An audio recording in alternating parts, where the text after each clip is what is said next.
Hello everyone. I hope आप लोग चुस्त दुरुस्त और तंदुरुस्त होंगे। You all are doing good.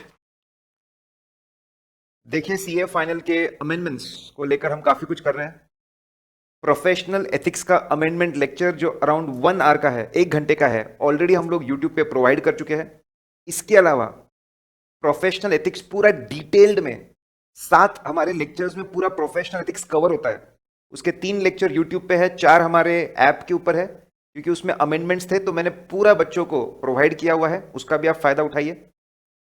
और हमारा YouTube channel, Ravi Tawari YouTube channel, V Smart Academy का यूट्यूब चैनल और ऑडिट गुरु नाम का टेलीग्राम चैनल आप ज्वाइन कर लीजिए, क्योंकि बहुत सारी चीजें उसके ऊपर आएगी।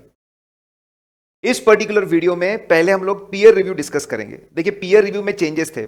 अब मैंने बोला मैं वो छोटे मोटे चेंजेस बताऊं और फिर आप उसको कनेक्ट करोगे, ठीक है, इसमें थोड़ी दिक्कत हो सकती है, मुश्किल हो सकती है। तो मैंने क्या किया भाई, पूरे पीयर रिव्यू को चार्ट में कन्वर्ट कर दिया। अराउंड 6-7 पेजेस के चार्ट में कन्वर्ट कर दिया। पूरा पीयर रिव्यू अमेंडेड, पूरा का पूरा अमेंडेड पीयर रिव्यू आपको करवा दूंगा। फिर इसके बाद में इंटरनल ऑडिट आपका चैप्टर है, उसमें भी कुछ चेंजेस है। तो पूरा इंटरनल ऑडिट भी मैं चार्ट्स के थ्रू करवा दूंगा। तो इस वीडियो में पहले मैं पीयर रिव्यू कवर करूंगा, उसके बाद मैं इंटरनल ऑडिट कवर करूंगा, ठीक है। एंड देन उसके बाद जो तीसरी चीज है क्वालिटी रिव्यू। ये तीनों चीजें इस वीडियो में कवर करूंगा, क्योंकि तीनों में अमेंडमेंट्स है और पूरा चार्ट के थ्रू करूंगा और बहुत मजा आने वाला है।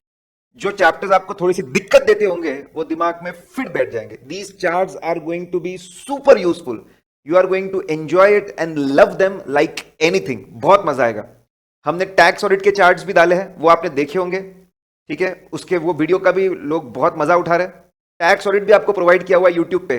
जीएसटी ऑडिट भी आपको प्रोवाइड किया हुआ है, वो थोड़ा पहले का है। मैं अमेंडेड जीएसटी ऑडिट भी डाल दूंगा जल्दी। चलिए पीयर रिव्यू पे चलते हैं फटाफट। ये हमको कवर करना है। ये एक तरह का अमेंडमेंट कम रिवीजन लेक्चर है। बहुत ज्यादा डिटेल में मैं नहीं जाऊंगा, ठीक है। फटाफट चीजों को हम लोग करने वाले हैं और पूरी चीज कवर्ड है। Now let's see. सबसे पहला है कि पीयर रिव्यू का सिग्निफिकेंस क्या है, इंपॉर्टेंस क्या है, एडवांटेज क्या है। तो लेट्स सी। हम लोगों ने क्या किया, पॉइंट्स को याद रखने के लिए उसको 2 हिस्सों में बांट दिया। सबसे पहले ऑडिटर के लिए और फिर सोसाइटी के लिए। ऑडिटर के लिए, ऑडिटर जितने भी काम करता है, कोई भी अगर कोर्ट से भी कोई भी पूछता है मैं तेरे क्वालिटी पे क्यों भरोसा करूं, या फिर हम पे इल्जाम लगाता है तूने पुअर क्वालिटी किया है, audit first line of defence. जितना भी हम काम कर चुके हैं वो अच्छे क्वालिटी का ही होगा। पीयर रिव्यू, ठीक है, ये एक एडवांटेज है, एक ब्रॉड एडवांटेज है। अगर लोग चार्ट अकाउंटेंट्स पे इल्जाम लगाएंगे तो हम बोलेंगे कि भाई देखो पीयर रिव्यू हुआ है। पीयर रिव्यू, ऑडिटर को पीयर रिव्यू सर्टिफिकेट मिला है, is a first line of defence कि मुझे पीयर रिव्यू सर्टिफिकेट मिला है, मैं एक अच्छे से ऑडिट करने वाले सीए फर्म में से हूं मैं, ठीक है। तो एज ए डिफेंस यूज कर सकता है पीयर रिव्यू सर्टिफिकेट को। अगर नए काम करने हैं और लोग पूछते हैं कैसे भरोसा करूं तेरे क्वालिटी पे, it is a stamp of approval. जो काम कर चुका हूं उसके लिए फर्स्ट लाइन ऑफ डिफेंस है। नया काम करने वाला हूं, peer review certificate is a stamp of approval कि मैं एक अच्छे तरीके से ऑडिट करने वाले फर्म में से हूं। और क्या खास बात है, रेगुलर ऑडिट वर्क डिस्टर्ब नहीं होता है पीयर रिव्यू में। पीयर रिव्यू इस तरीके से कंडक्ट किया जाता है कि सीए फर्म अपना रेगुलर काम करते रहे और side by side peer review हो, वो भी एडवांटेज बात है। और आसानी से पीयर रिव्यू होता है बिकॉज ऑफ वर्किंग पेपर्स। जो काम हम कर चुके हैं उसके वर्किंग पेपर्स अवेलेबल है, इसलिए बड़े आसानी से। तो ये कुछ एडवांटेजेस है ऑडिटर को। ये फर्स्ट लाइन ऑफ डिफेंस है, जो काम कर चुके हैं उसके लिए स्टैंप ऑफ अप्रूवल है, नए कामों के लिए एग्जिस्टिंग काम डिस्टर्ब नहीं होता है और आसानी से हो जाता है। फिर सोसाइटी को भी एडवांटेज है। सोसाइटी को क्या एडवांटेज है, सोसाइटी की एक्सपेक्टेशंस बहुत ज्यादा है ऑडिटर से, और ऑडिटर जो काम करता है बहुत कम है। पीयर रिव्यू कर करके हम ये, ठीक है। और पीयर रिव्यू का मैंने बोला रिवीजन लेक्चर है। पीयर रिव्यू जब सीनियर चार्ट अकाउंटेंट्स आकर सीए फर्म्स का काम चेक करते हैं कि क्वालिटी ऑफ वर्क कैसा है, तो उसको हम पीयर रिव्यू बोलते हैं। जब पीयर रिव्यू होता है तो चार्ट अकाउंटेंट्स को एडवाइस किया जाता है कि भाई ऐसे अपने क्वालिटी को इंप्रूव करो, और एक्सपेक्टेशंस और जो एक्चुअल क्वालिटी में मिसमैच है कम हो गएगा। सोसाइटी को यह फायदा है कि पीयर रिव्यू करवाने से एक्सपेक्टेशंस और एक्चुअल क्वालिटी का डिफरेंस कम होता चला जाएगा, और पीयर रिव्यू से उनके मन में एक सेटिस्फैक्शन पैदा होता है सर्टिफिकेट देखकर कि हाँ ये लोग क्वालिटी ऑडिट करते हैं। तो ऑडिटर्स को भी इसके फायदे हैं और सोसाइटी को भी इसके फायदे हैं। हम लोगों ने पॉइंट्स में बांट दिया ताकि आसानी से आप करें इसको। फिर objectives of peer review, quality. Peer review का अल्टीमेट ऑब्जेक्टिव है ये चेक करना कि क्वालिटी ऑडिट हो रहा है कि नहीं। Just a minute guys, okay fine, everything is fine. तो क्वालिटी ऑडिट हो रहा है कि नहीं। क्वालिटी मतलब दो चीजें होती है। Quality means two things. पहले ऑडिट का जितना भी काम है, law, rules, regulations, accounting standards, auditing standards, इनके हिसाब से पूरा काम सिस्टमैटिकली हो। ऑडिट का पूरा काम शुरुआत से लेकर आखिरी तक सिस्टमैटिकली हो, as per law, rules, regulations, accounting standards, standards and auditing guidelines, उसके हिसाब से। और आखिरी में जो रिपोर्ट हो वो रिलायबल हो। That is called quality audit. Peer review करवाते क्यों है? यही देखने के लिए कि भाई सीए फर्म्स को यहां पर बोलते हैं प्रैक्टिसिंग यूनिट। सीए फर्म्स जो ऑडिट कर रहे हैं, प्रैक्टिस यूनिट जो ऑडिट कर रहे हैं, वो क्वालिटी ऑडिट है कि नहीं। तो फिर इसके लिए वो क्या बोलते हैं कि क्या सीए फर्म्स में नंबर वन, क्या सीए फर्म्स ने ऑडिट करने के लिए एक अच्छा क्वालिटी कंट्रोल सिस्टम बनाया है क्या? ऑडिट बहुत अच्छे से हो, सिस्टमैटिकली हो, रिपोर्ट रिलायबल हो, इसके लिए अच्छा क्वालिटी कंट्रोल सिस्टम बनाया क्या? क्या इस सिस्टम को रेगुलर बेसिस पे मॉनिटर करके उसको अपडेटेड रखा जाता है क्या? तो ये ऑब्जेक्टिव है, देखना सिस्टम बनाया है क्या और मॉनिटरिंग है क्या। फिर जो काम हो रहे हैं, जो ऑडिट के काम हो रहे हैं, whether they are as per law, rules and regulations, whether they are as per technical standards, मतलब अकाउंटिंग स्टैंडर्ड्स और ऑडिटिंग स्टैंडर्ड्स, उसके बारे में और पढ़ेंगे। और आखिरी में जो रिपोर्ट है वो रिलायबल है कि नहीं। तो ऑब्जेक्टिव क्या उनके? जाके देखना क्वालिटी कंट्रोल सिस्टम बनाया ना, उसको इंप्लीमेंट किया ना, उसको मॉनिटर कर रहे ना। और फिर सिस्टम अच्छा है, बहुत बढ़िया। अब एक्चुअल काम देखो, काम सिस्टमैटिकली एज पर ऑडिट को लगने वाले जो लॉ, रूल्स, रेगुलेशन है वो फॉलो कर रहे हैं, टेक्निकल स्टैंडर्ड्स फॉलो कर रहे हैं, और आखिरी में रिपोर्ट रिलायबल बन रही। बस यही तो देखना काम है। अगर आप क्वालिटी का मतलब समझ जाओगे तो ऑब्जेक्टिव्स को समझना और याद रखना बहुत आसान रहेगा। अब पीयर रिव्यू बोर्ड के बारे में बोलते हैं, इसमें से एमसीक्यूज आ सकते हैं। पूरा जो पीयर रिव्यू प्रोसेस है, ये पीयर रिव्यू बोर्ड के अंडर चलता है। तो पीयर रिव्यू बोर्ड में कितने मेंबर्स होंगे? यहां पे चार्ट में वो प्रिंट नहीं हुआ है, आप उसको अपने हाथ से लिख लेंगे। मैक्सिमम 12 मेंबर्स, मैक्सिमम 12 मेंबर्स रहेंगे, इसमें कोई चेंज नहीं है, पहले भी था। Not less than 50% from CA institute का काउंसिल। नॉट लेस देन 50%, मतलब 50%, कम से कम 50% लोग तो सीए इंस्टीट्यूट के काउंसिल से आएंगे। जो रिमेनिंग लोग हैं, ये लोग आउटसाइड, जो बहुत famous outside bodies, regulatory bodies, institutions, prominent individuals of high integrity and reputation, दूसरी प्रोफेशनल बॉडीज, रेगुलेटरी अथॉरिटीज, और लोग जो हाई इंटीग्रिटी और रेपुटेशन वाले, उनको लेकर आइए। कौन से लोग, दिस एक्सट्रीमली इंपॉर्टेंट, कौन से लोग मेंबर नहीं बन सकते? जो बड़े बड़े लोग हैं, मैंने ऐसे ही लिखा है याद रखने के लिए।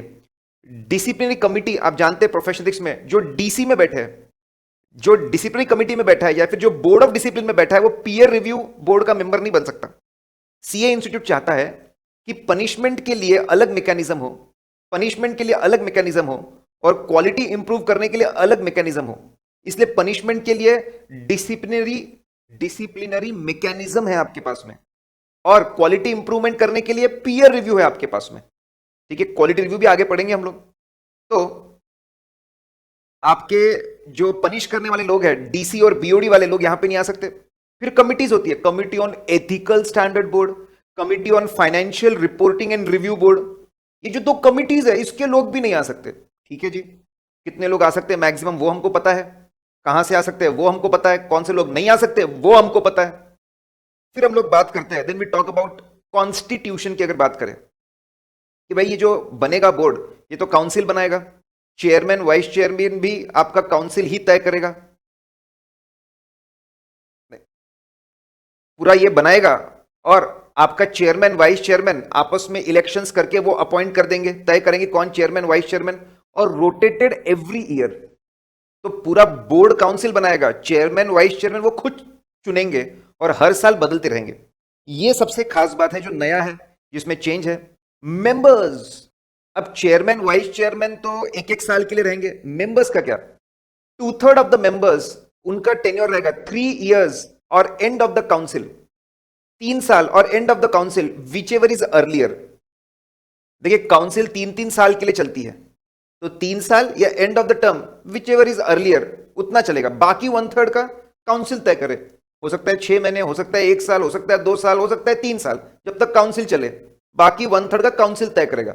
मुझे एमसीक्यू के पॉइंट ऑफ व्यू से बहुत इंपॉर्टेंट लगता है कि मेंबर्स का 2/3 मेंबर्स का अलग है, 1/3 का अलग है। तो उनको जो 2/3 मेंबर्स उनको अलग करना पड़ेगा, 1/3 को अलग करना पड़ेगा। ठीक है जी। बेसिकली काउंसिल मेंबर्स को वो ज्यादा रखना चाहते हैं और जो बाहर से लोग आते हैं उनको जल्दी निपटाना चाहते हैं।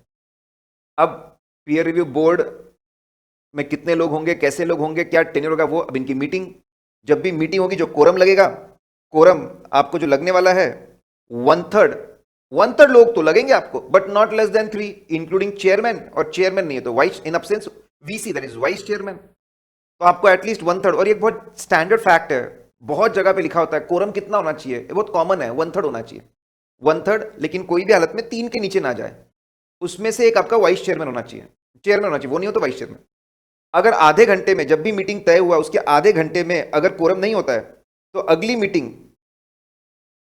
अगली मीटिंग इस मीटिंग को अडजर्न करना पड़ेगा। ये मीटिंग कब होगी, कैसे होगी, ये चेयरमैन तय करेंगे, वो नहीं है तो वाइस चेयरमैन तय करेंगे। एक मीटिंग तो लगेगी ही लगेगी एवरी 3 मंथ्स, एक मीटिंग तो लगेगी। ये भी नया है, ये भी नया है, एक मीटिंग लगेगी ही लगेगी इन एवरी 3 मंथ्स। रिपोर्टिंग, अब हमने मेंबर आपके कॉन्स्टिट्यूशन हो गया, आपकी मीटिंग्स हो गई, अब रिपोर्टिंग किसको करना है, काउंसिल को, prior to date of every meeting of council. तो उनको ध्यान रखना है कि भाई आपकी मीटिंग हो गई, मीटिंग होने के बाद में काउंसिल की मीटिंग कब होने वाली है, काउंसिल की मीटिंग के पहले अपने मिनट्स बना, अपनी रिपोर्ट बनाकर काउंसिल को भेज देना है।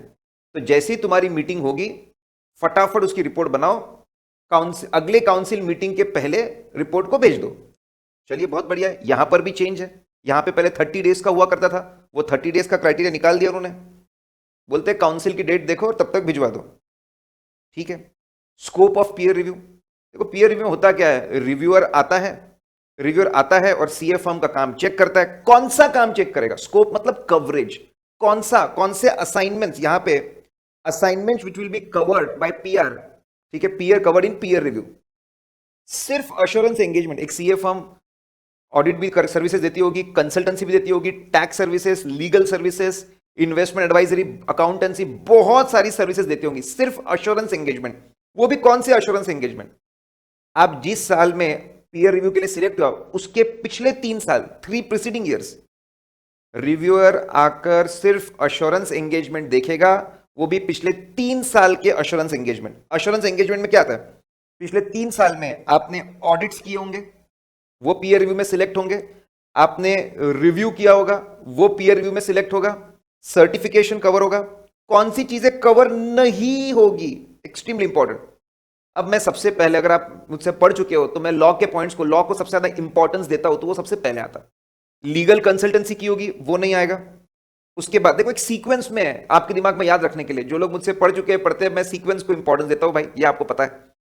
लॉ कंसल्टेंसी नहीं आता, उससे छोटा एएस कंसल्टेंसी नहीं आता। कंसल्टेंसी के बाद रिकॉर्ड्स को, डेटा को बनाना पड़ता है, preparing, compiling, collating data other than financial statement, वो भी नहीं आता। कंपाइलिंग फाइनेंशियल स्टेटमेंट, उसके बाद फाइनेंशियल स्टेटमेंट कंपाइल करने का काम, वो नहीं आएगा। फाइनेंशियल स्टेटमेंट बनाने के बाद उसके बेस पे टैक्स एडवाइजरी, टैक्स रिटर्न्स, वो भी नहीं। रिप्रेजेंट करना टैक्स अथॉरिटीज के सामने, या फिर टेस्टिफाई करना एज एन एक्सपर्ट विटनेस, जज के सामने, कोर्ट के सामने एज ए विटनेस जाना और समझाना टेक्निकल बातों को, वो भी नहीं। देखो सीक्वेंस में लॉ, उसके बाद एएस, उससे छोटा एएस, एएस के बाद एक बार कंसल्टेंसी दो, उसके बाद में डेटा रिकॉर्ड्स बनते हैं, फिर फाइनेंशियल स्टेटमेंट्स बनते हैं, उसके बेस पे टैक्स एडवाइजरी और रिटर्न्स होते हैं, फिर अथॉरिटी के साथ में रिप्रेजेंट करते हैं, फिर एज ए विटनेस खड़े होते हैं। ये सब कुछ नहीं आता है। फिर मैनेजमेंट अदर में management consultancy and due diligence, ये भी नहीं आएगा। चलिए बहुत बढ़िया। फोकस ऑफ पीयर रिव्यू, किस चीज पे, जब वो आते हैं चेकिंग, उनका फोकस किस पे होता है, ऐसा क्वेश्चन पूछा गया था आते से ही कि भाई सीए फर्म में जो आर्टिकल्स है और जो स्टाफ है, इनके लिए एक अच्छा ट्रेनिंग प्रोग्राम है ना, ट्रेनिंग प्रोग्राम्स है ना, कहीं पे सैटरडे ट्रेनिंग्स होती है, कहीं पे स्पेशल ट्रेनिंग प्रोग्राम होता है, तो भाई साहब ट्रेनिंग प्रोग्राम है ना, ट्रेन किया जाता है ना, वेरी गुड। फिर ट्रेनिंग पूरी दी जाती है से अकाउंटिंग स्टैंडर्ड्स की, ऑडिटिंग स्टैंडर्ड्स की, फिर ऑडिट करने के लिए quality control, audit assurance services कैसे करना, उसके लिए पूरा सिस्टम, क्वालिटी कंट्रोल सिस्टम बनाया है, वेरी गुड। फिर पूरी team technical professional ethical standard, TPES, इसका मतलब हम समझेंगे ब्रॉडली स्पीकिंग, आपके अकाउंटिंग स्टैंडर्ड्स और ऑडिटिंग स्टैंडर्ड्स, इसका लेकिन डिटेल मतलब समझेंगे हम लोग। ट्रेनिंग हुई लोगों की, सिस्टम है काम करने का, उसके हिसाब से काम कर रहे हैं, उसके हिसाब से काम कर रहे हैं, स्टैंडर्ड से कंप्लाई कर रहे हैं।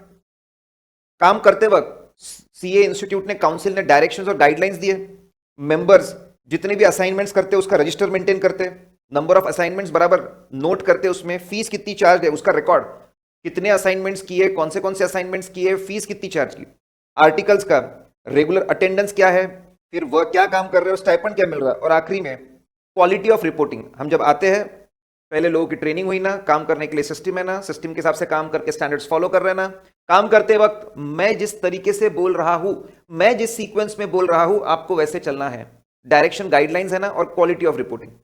अब ये TPES, what are technical professional and ethical standards in the sequence of importance. इसमें क्या क्या आते हैं, लॉ रूल्स रेगुलेशंस जो ऑडिट असाइनमेंट को लगते हैं, कंपनीज एक्ट में लिखा है ऑडिट के बारे में, IRDA रेगुलेशंस में लिखा है वो आते हैं, और NDA GPP of regulatory bodies, मतलब notifications, directions, announcement, NDA GPP guidelines, pronouncement, professional standard. Regulatory bodies ने पहले तो लॉ रूल्स रेगुलेशंस बने होंगे, वो उससे छोटे रेगुलेटरी बॉडीज ने कुछ रेगुलेशंस, वो उससे छोटा फ्रेमवर्क्स, आपको पता है फ्रेमवर्क्स होते हैं, अकाउंटिंग स्टैंडर्ड्स के फ्रेमवर्क होते हैं, वैसे ही अश्योरेंस एंगेजमेंट स्टैंडर्ड्स बनाने से पहले बेसिक प्रिंसिपल का एक डॉक्यूमेंट बनता है, उसको बोलते हैं फ्रेमवर्क। तो framework of assurance engagement, preface to standards on auditing, preface to accounting standards, framework, preface, ये आएगा। फिर इससे छोटे आपके अकाउंटिंग स्टैंडर्ड्स, उसमें इंडेस आएगा, एएस आएगा, AS applicable to companies, AS by ICAI for other than companies, वो आता है।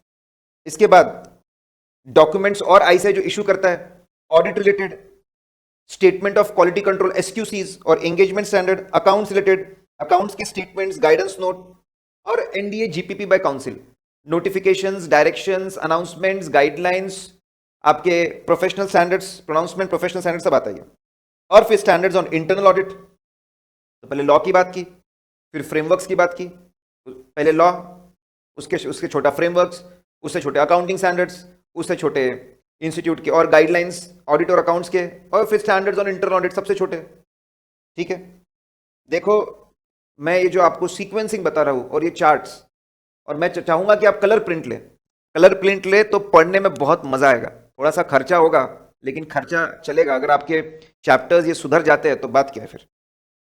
फिर उसके बाद में पीयर रिव्यू और एविडेंस कैसे इकट्ठा करता है, सबसे इंपॉर्टेंट इंस्पेक्शन, सीए फॉर्म के डॉक्यूमेंट्स को लेकर उसको एग्जामिन करना, स्टडी करना, वर्किंग पेपर्स, ये सबसे बेस्ट तरीका है, most significant method of confirming effectiveness, observance and control present view, कि भाई कंट्रोल सिस्टम्स फॉलो कर रहे हैं ना और एक अच्छा ऑडिट कर रहे हैं ना, इंस्पेक्शन सबसे बेस्ट है।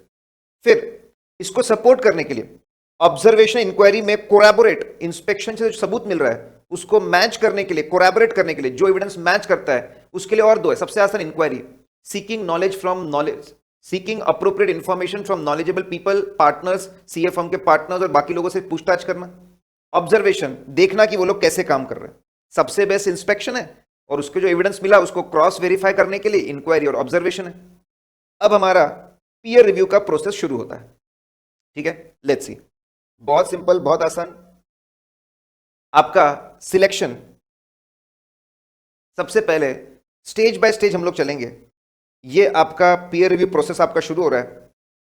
पीयर रिव्यू बोर्ड नोटिफिकेशन भेजेगा सीए फर्म को, माननीय महोदय आपको सूचित करते हुए अत्यंत खुशी होती है कि आप पीयर रिव्यू के लिए सिलेक्ट हुए हैं। फिर practicing unit CA firm will send declaration within 7 days to peer review regarding applicability of level 2 PU, ये नया है। ठीक है, CA फर्म ये 7 दिन में डिक्लेरेशन भेजेगा कि वो लेवल 1 फर्म है, वो लेवल 1 फर्म है या फिर वो लेवल 2 फर्म है, 2 लेवल की फर्म्स होती है, हम आगे देखेंगे। ठीक है, फिर जो लेवल है उसके हिसाब से पीयर रिव्यू बोर्ड एक लिस्ट बनाएगा 3 रिव्यूअर की और भेजेगा कि भाई ये 3 रिव्यूअर में से एक से आप रिव्यू करवा सकते हो, आप सिलेक्ट करो। ठीक है, 10 दिन का समय मिलेगा। यहां पर भी अमेंडमेंट है, पहले 7 दिन हुआ करते थे, अब 10 दिन है। 10 दिन का समय मिलेगा सिलेक्ट करके इन्फॉर्म करने में। ठीक है, डन, तय हो गया कि भैया ये प्रैक्टिसिंग यूनिट का रिव्यू होने वाला है और कौन रिव्यू करेगा, ये तय हो गया, सिलेक्शन हो गया भैया। पहला सिलेक्शन हुआ प्रैक्टिसिंग यूनिट का, फिर सिलेक्शन हो गया रिव्यूअर का।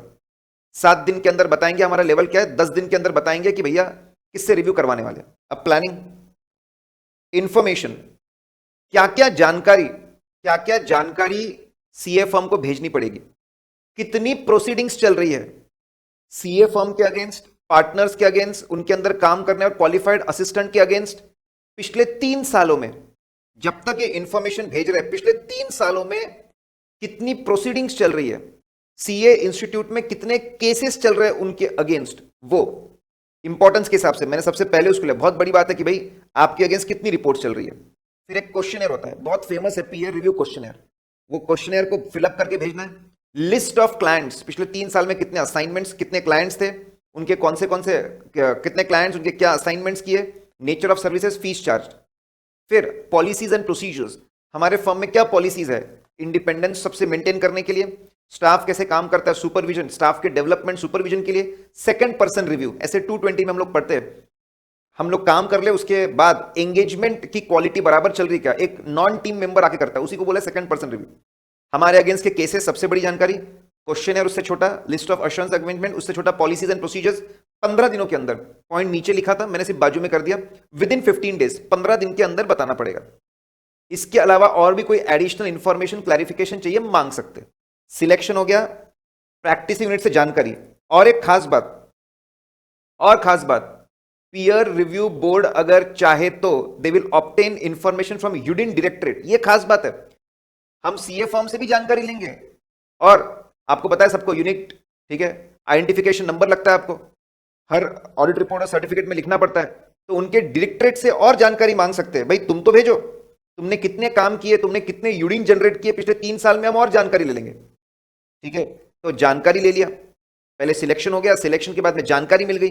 अब जानकारी को पढ़ो, समझो, 15 दिन के अंदर आपको सिलेक्ट इनिशियल सैंपल, एक इनिशियल कि भाई हम आपके कितने ऑडिट असाइनमेंट्स चेक करेंगे, हम आपके कितने ऑडिट असाइनमेंट्स चेक करेंगे। ठीक है,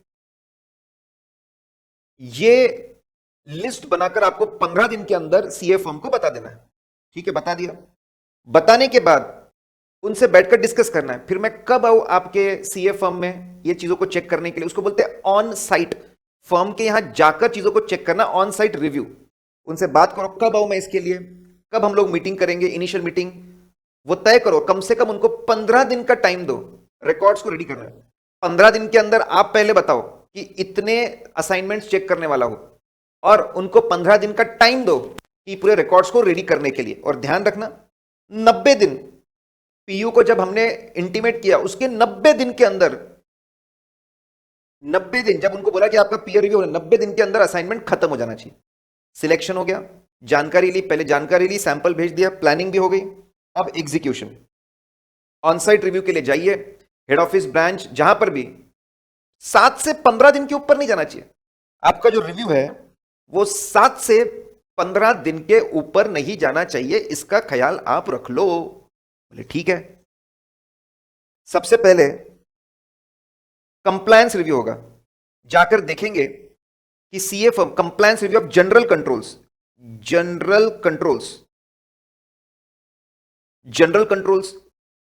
सीए फर्म के जनरल कंट्रोल्स, इसमें मतलब इन जनरल पूरे ऑफिस को लेकर जो सिस्टम है, इंडिविजुअल असाइनमेंट नहीं, ऑफिस को लेकर जो सिस्टम्स है उसको जनरल कंट्रोल्स बोलते हैं। स्टाफ रिक्रूटमेंट आप मंथली करते हो, क्वार्टरली करते हो, या फिर जब जरूरत पड़े आपका स्टाफ रिक्रूटमेंट कैसा है वो समझना चाहते हो, तरीका कैसा है। रिक्रूटमेंट के बाद आप प्रोफेशनल स्किल्स और स्टैंडर्ड्स की ट्रेनिंग और मेंटेनेंस कैसे करते हो। फिर लोगों को जब असाइनमेंट पे भेजते हो तो वो इंडिपेंडेंट है कि नहीं, ये कैसे तय करते हो। जब लोग अटक जाते हैं तो कंसल्टेशंस कैसे प्रोवाइड करते हो, और पूरे ऑफिस एडमिनिस्ट्रेशन कैसे मैनेज होता है। देखिए बहुत सिंपल एक सीक्वेंस है, पहले स्टाफ का रिक्रूटमेंट, फिर उनके प्रोफेशनल स्किल्स और स्टैंडर्ड्स का मेंटेनेंस, फिर उनका असाइनमेंट पे गए, इंडिपेंडेंस अटके तब कंसल्टेशन, और ये पूरे ऑफिस का एडमिनिस्ट्रेशन कैसे करते हो हम समझना चाहते हैं। ये अच्छा होगा तो ऑडिट का काम भी अच्छा करते होंगे। फिर इसके बाद हम लोग हम लोग इनिशियल सैंपल तो सिलेक्ट करके आई, इनिशियल सैंपल तो बता ही दिया था। ये जनरल कंट्रोल्स देखने के बाद हम वो सैंपल को फाइनलाइज करते हैं। ठीक है, हो सकता है थोड़े कम भी हो सकता है थोड़े ज्यादा भी करें। सैंपल साइज हम चेंज कर सकते हैं। कौन से फैक्टर पे डिपेंड करता है sample size? How big is the firm, size of the firm कितना बड़ा है। 50 लाख की रिसीट्स है, 1 करोड़ की रिसीट्स है, 5 करोड़ की रिसीट्स है। नेचर ऑफ काम क्या करते हैं? ऑडिट पे ज्यादा है, कंसल्टेंसी पे ज्यादा है, टैक्स पे। साइज और नेचर पे डिपेंड करता है। नंबर ऑफ पार्टनर्स और मेंबर्स कितने काम करते हैं उस पे, और number of location and branches कितने बड़े हैं, बिलिंग वाइज कितने बड़े हैं, नेचर, पार्टनर्स कितने हैं, लोकेशंस कितने हैं, और किस तरीके से काम करते हैं। क्वालिटी कंट्रोल स्टैंडर्ड्स इनके कितने अच्छे हैं, मेथोडोलॉजी, मैनुअल काम करते हैं कि ऑटोमेटेड चेकिंग करते हैं, फीस, हाई लेवल कुछ असाइनमेंट्स, लो फीस असाइनमेंट्स, ये सारे आपको सिलेक्ट करने हैं। फिर अब देखिए, पहले जनरल कंट्रोल्स चेक किए, सैंपल साइज को एडजस्ट किया, अब असाइनमेंट्स को चेक करना शुरू कर देंगे, रिव्यू ऑफ। ठीक है, अब असाइनमेंट्स चेक करना है। दो अप्रोच हमारे पास में अवेलेबल होते हैं। पहला होता है कंप्लायंस अप्रोच। अगर हमको ऐसा लगता है कि क्या प्यारा, क्या सीए फर्म का क्वालिटी कंट्रोल का क्या सिस्टम है, बहुत ही प्यारा है, जबरदस्त ट्रेनिंग देते हैं, ऑडिट के लिए पूरी चेकलिस्ट है, हर एरिया के लिए चेकलिस्ट है, पूरी team systematically step by step काम करती है, well establish policies, procedures, checklist, ताकि काम सिस्टमैटिकली हो एज पर टेक्निकल प्रोफेशनल टीपीईएस के हिसाब से। बहुत बढ़िया इनके यहाँ पे सिस्टम है इंटरनल कंट्रोल्स को चेक करने का, सब्सटेंटिव टेस्ट करने का। देखो सीक्वेंस है, टेस्ट ऑफ कंट्रोल का सिस्टम बहुत बढ़िया है, सब्सटेंटिव टेस्ट करने का, फिर फाइनेंशियल स्टेटमेंट का प्रेजेंटेशन चेक करना, फिर कंक्लूजन्स बनाना और रिकॉर्ड मैनेज करना। क्या सिस्टम है। ऐसे केस में हम लोग बस सिस्टम पे ज्यादा ध्यान देते हैं, जो नंबर ऑफ एक्चुअल रिकॉर्ड्स देखेंगे हम लोग असाइनमेंट के, वो हम लोग कम कर देते हैं। जो ना सैंपल साइज को हम एडजस्ट करते हैं, वो हम लोग कम कर देते हैं, वी रिड्यूस इट। फिर मतलब ये दोनों चीजें अब साथ में हो रही है, आप ऐसा समझो। अब चार्ट पे तो लिखा है पहले, लेकिन कंप्लायंस प्रोसीजर, कंप्लायंस अप्रोच में हम सिर्फ सिस्टम्स को ज्यादा चेक करते हैं, एक्चुअल फाइल्स कम देखते हैं असाइनमेंट्स की। सब्सटेंटिव अप्रोच, अगर ऐसा लगता है कि यार इनके पास में कोई बहुत प्यारा सिस्टम नहीं है काम करने का, सीधा टूट पड़ो, सीधा आप क्लाइंट्स एक एक असाइनमेंट के वर्किंग पेपर्स, एक एक असाइनमेंट के फाइल्स आप देखो। सब्सटेंटिव अप्रोच, कंट्रोल्स को बाजू में रखो, एक्चुअल असाइनमेंट करते वक्त इन्होंने हर चीज का कंप्लायंस किया है ना, टेक्निकल, एथिकल, प्रोफेशनल स्टैंडर्ड्स का उन्होंने किया है ना, बस वो देखो। ये एग्जीक्यूशन है, तो एग्जीक्यूशन खास बात थी, पहले जनरल कंट्रोल्स, फिर कंप्लायंस अप्रोच या सब्सटेंटिव अप्रोच, और इसमें सैंपल साइज को एडजस्ट किया जाता है, कितनी बड़ी फर्म है उसको ध्यान में रख के, और वो काम कैसे करते हैं उसको ध्यान में रख के। फिर रिपोर्टिंग, आपकी जब रिपोर्ट होगी तो इसमें साफ साफ बताना पड़ेगा कि ये लोग टेक्निकल, प्रोफेशनल, एथिकल स्टैंडर्ड्स के हिसाब से काम करते हैं क्या। रिपोर्टिंग पहले जनरल जो मैटर्स है उसके ऊपर, स्टाफ रिक्रूटमेंट प्रैक्टिसेस कैसे है, वही 5 बातें, recruitment practices, maintenance of knowledge, independent consultation, office administration. अगर अगर ऐसा लगता है कि हम सीए फर्म के क्वालिटी कंट्रोल सिस्टम से, उनके काम करने के तरीके से हम खुश नहीं हैं, ऐसा लगता है कमी है, क्वालिटी काम नहीं होता, तो प्रिलिमिनरी रिपोर्ट बनाई जाएगी और सामने वाले को देंगे कि ये प्रॉब्लम है आपके ऑडिट में, आप एंगेजमेंट लेटर बराबर नहीं बनाते, आप टेस्ट ऑफ कंट्रोल बराबर नहीं करते, आप एक्सटर्नल कंफर्मेशन बराबर नहीं मंगवाते, आप रिपोर्ट को फाइनलाइज बराबर नहीं करते। 15 दिन का टाइम मिलेगा उनको अपना जवाब देने के लिए। ठीक है, अगर सब सही है तो प्रिलिमिनरी रिपोर्ट नहीं बनती। फिर प्रिलिमिनरी रिपोर्ट के बाद में फाइनल रिव्यू रिपोर्ट बनती है। ठीक है, अगर रिव्यूअर सेटिस्फाइड है, यार उनका जवाब पढ़ा मैंने, मैं खुश हूं कि ये लोग अच्छे से काम करते हैं, मुझे जो गलत फहमी थी वो दूर हो गई जब उन्होंने मुझे और फाइल्स बताई, तो is satisfied with the system of peer review, तो फिर वो ठीक है पीयर रिव्यू रिपोर्ट बनाएगा, उसमें लिखेगा कि मैं सेटिस्फाइड हूं, करेक्ट, मैं सेटिस्फाइड हूं, और साथ में मेरी प्रिलिमिनरी रिपोर्ट क्या थी और उसका क्या जवाब मिला वो भी। तो 3 चीजें, मेरी satisfied report, peer final peer review report, premium report जो भेजी थी उनका जवाब क्या मिला था। अगर सेटिस्फाइड नहीं हूं तो भी रिपोर्ट जाएगी पीयर रिव्यू बोर्ड को। यहां पर भी मैं सेटिस्फाइड नहीं हूं, उसकी रिपोर्ट, साथ में प्रीलिमिनरी रिपोर्ट मैंने क्या भेजी थी उनका क्या जवाब आया था। अब फॉलो ऑन रिव्यू, जिन लोगों का रिव्यू फेल हो जाता है, जिन लोगों का रिव्यू फेल हो गया उनको मौका दिया जाता है कि 1 साल फॉलो ऑन रिव्यू, 1 साल के अंदर फिर से आपका पीयर रिव्यू करेंगे और देखेंगे हमने जो आपको डेफिशिएंसीज, आपके काम करने के तरीके में जो हमने प्रॉब्लम्स बताए थे आपने दूर किए क्या। अगर सीए फर्म चाहे तो रिक्वेस्ट करके समय को कि नहीं हम जल्दी सुधर जाएंगे, 1 साल नहीं उससे जल्दी 6 महीने के अंदर सुधर जाएंगे, तो 6 महीने के बाद फॉलो ऑन रिव्यू हो सकता है। 90 दिन के अंदर टाइम खत्म हो जाता, पूरा काम खत्म हो जाना चाहिए, ठीक है। तो बहुत प्यारा था। यहाँ पे हमने प्लानिंग, यहाँ पे हमने देखा पहले सिलेक्शन, फिर प्लानिंग, फिर एग्जीक्यूशन, उसके बाद में reporting. Obligation of peer practising unit मतलब CA firm and reviewer. CA firm की जिम्मेदारी है कि भैया आपको, हमने बोला था जो डिटेल्स आपको देने हैं वो डिटेल्स प्रोवाइड करिए, प्रोसीडिंग्स के details, questionnaire, list of the assurance services, line से हमने बोली थी पॉलिसीज एंड प्रोसीजर्स, ये पूरी जानकारी आप दीजिए। इसके अलावा जब वो एडिशनल जिम्मेदारियां, कुछ ये बेसिक रिस्पॉन्सिबिलिटीज है, कुछ एडिशनल रिस्पॉन्सिबिलिटीज है, जब वो लोग आएंगे ना उनको एक्सेस दो प्लीज, उनको आप एक्सेस दे दो, जो भी रिकॉर्ड्स मांगे उसको एक्सेस दो। रिव्यूअर जब भी आएगा उसको पूरा एक्सेस दो, कुछ बातें समझ में नहीं आएगी उसका एक्सप्लेनेशन, फर्दर इंफॉर्मेशन दो, पूरा असिस्टेंस, पूरी हेल्प करो, एक्सेस दो, एक्सप्लेनेशन दो। इसके अलावा और कोई डॉक्यूमेंट्स मांगते वो दो, पूरा असिस्टेंस दो।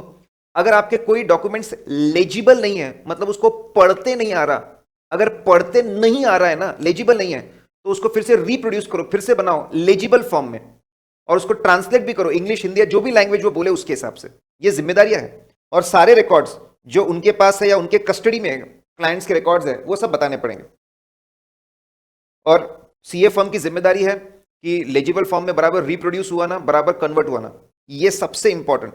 ये तो प्रैक्टिसिंग यूनिट की जिम्मेदारियां है। What are the obligation of the peer reviewer, ठीक है, obligation of the peer reviewer, उसके क्या ऑब्लिगेशंस है, उसके क्या ऑब्लिगेशंस है।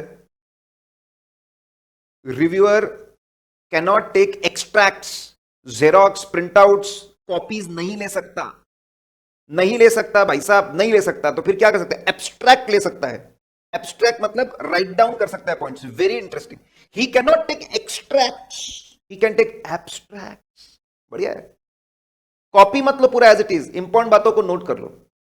कंप्लीट करना review with in expected time में। क्वालिफाइड असिस्टेंट, क्या रिव्यूअर अपने साथ कोई असिस्टेंट रख सकता है? यस, एक असिस्टेंट रख सकता है, वो चार्टर्ड अकाउंटेंट होना चाहिए।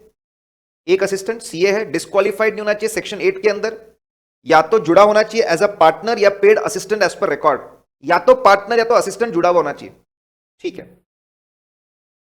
Who can be qualified, conditions of working, देखिए सीक्वेंस में हु कैन, हमने इतना ज्यादा उसको प्रोसेस किया है, इतनी प्यारी तरीके से हम लोगों ने चार्ट को डिजाइन किया, इतनी छोटी छोटी बातें हमने ख्याल रखी है कि हमने ऐसे पॉइंट्स, ये 7 पॉइंट थे। Who can be qualified assistant 4 point इधर डाल दिए, फिर कंडीशंस ऑफ वर्किंग के 3 पॉइंट इधर डाल दिए। भाई जो भी क्वालिफाइड असिस्टेंट रहेगा उसका नाम इंटीमेट करना है पीयर रिव्यू बोर्ड को और सीए फर्म को पीयर रिव्यू शुरू होने से पहले। फिर वो डिक्लेरेशन साइन करेगा कॉन्फिडेंशियलिटी का, और कहीं पर भी डायरेक्ट इंटरफेस कम्युनिकेट नहीं करेगा, कहीं पर भी डायरेक्ट उसका इंटरफेस नहीं रहेगा पीयर रिव्यू बोर्ड के साथ या प्रैक्टिसिंग यूनिट के साथ। कॉन्फिडेंशियलिटी साहब बहुत इंपॉर्टेंट। आपके सबसे बड़े लोग members of peer review board, उससे छोटे रिव्यूअर्स, उससे छोटे क्वालिफाइड असिस्टेंट, उससे छोटे सीए फर्म के लोग, पीयर रिव्यू में क्या हुआ इसकी सबकी पूरी, सबको कॉन्फिडेंशियलिटी मेंटेन करनी है। Secrecy, all time preserve secrecy related to process and किस तरीके से पीयर रिव्यू, उसका पूरी कॉन्फिडेंशियलिटी सब लोगों को मिलकर, रिव्यूअर खासकर, कोई भी इंफॉर्मेशन जो उसको समझी मिली, ये इंफॉर्मेशन किसी को भी नहीं दे unless required by PRB council. जब तक बोर्ड या काउंसिल कुछ नहीं बोले कोई इंफॉर्मेशन किसी को नहीं देना।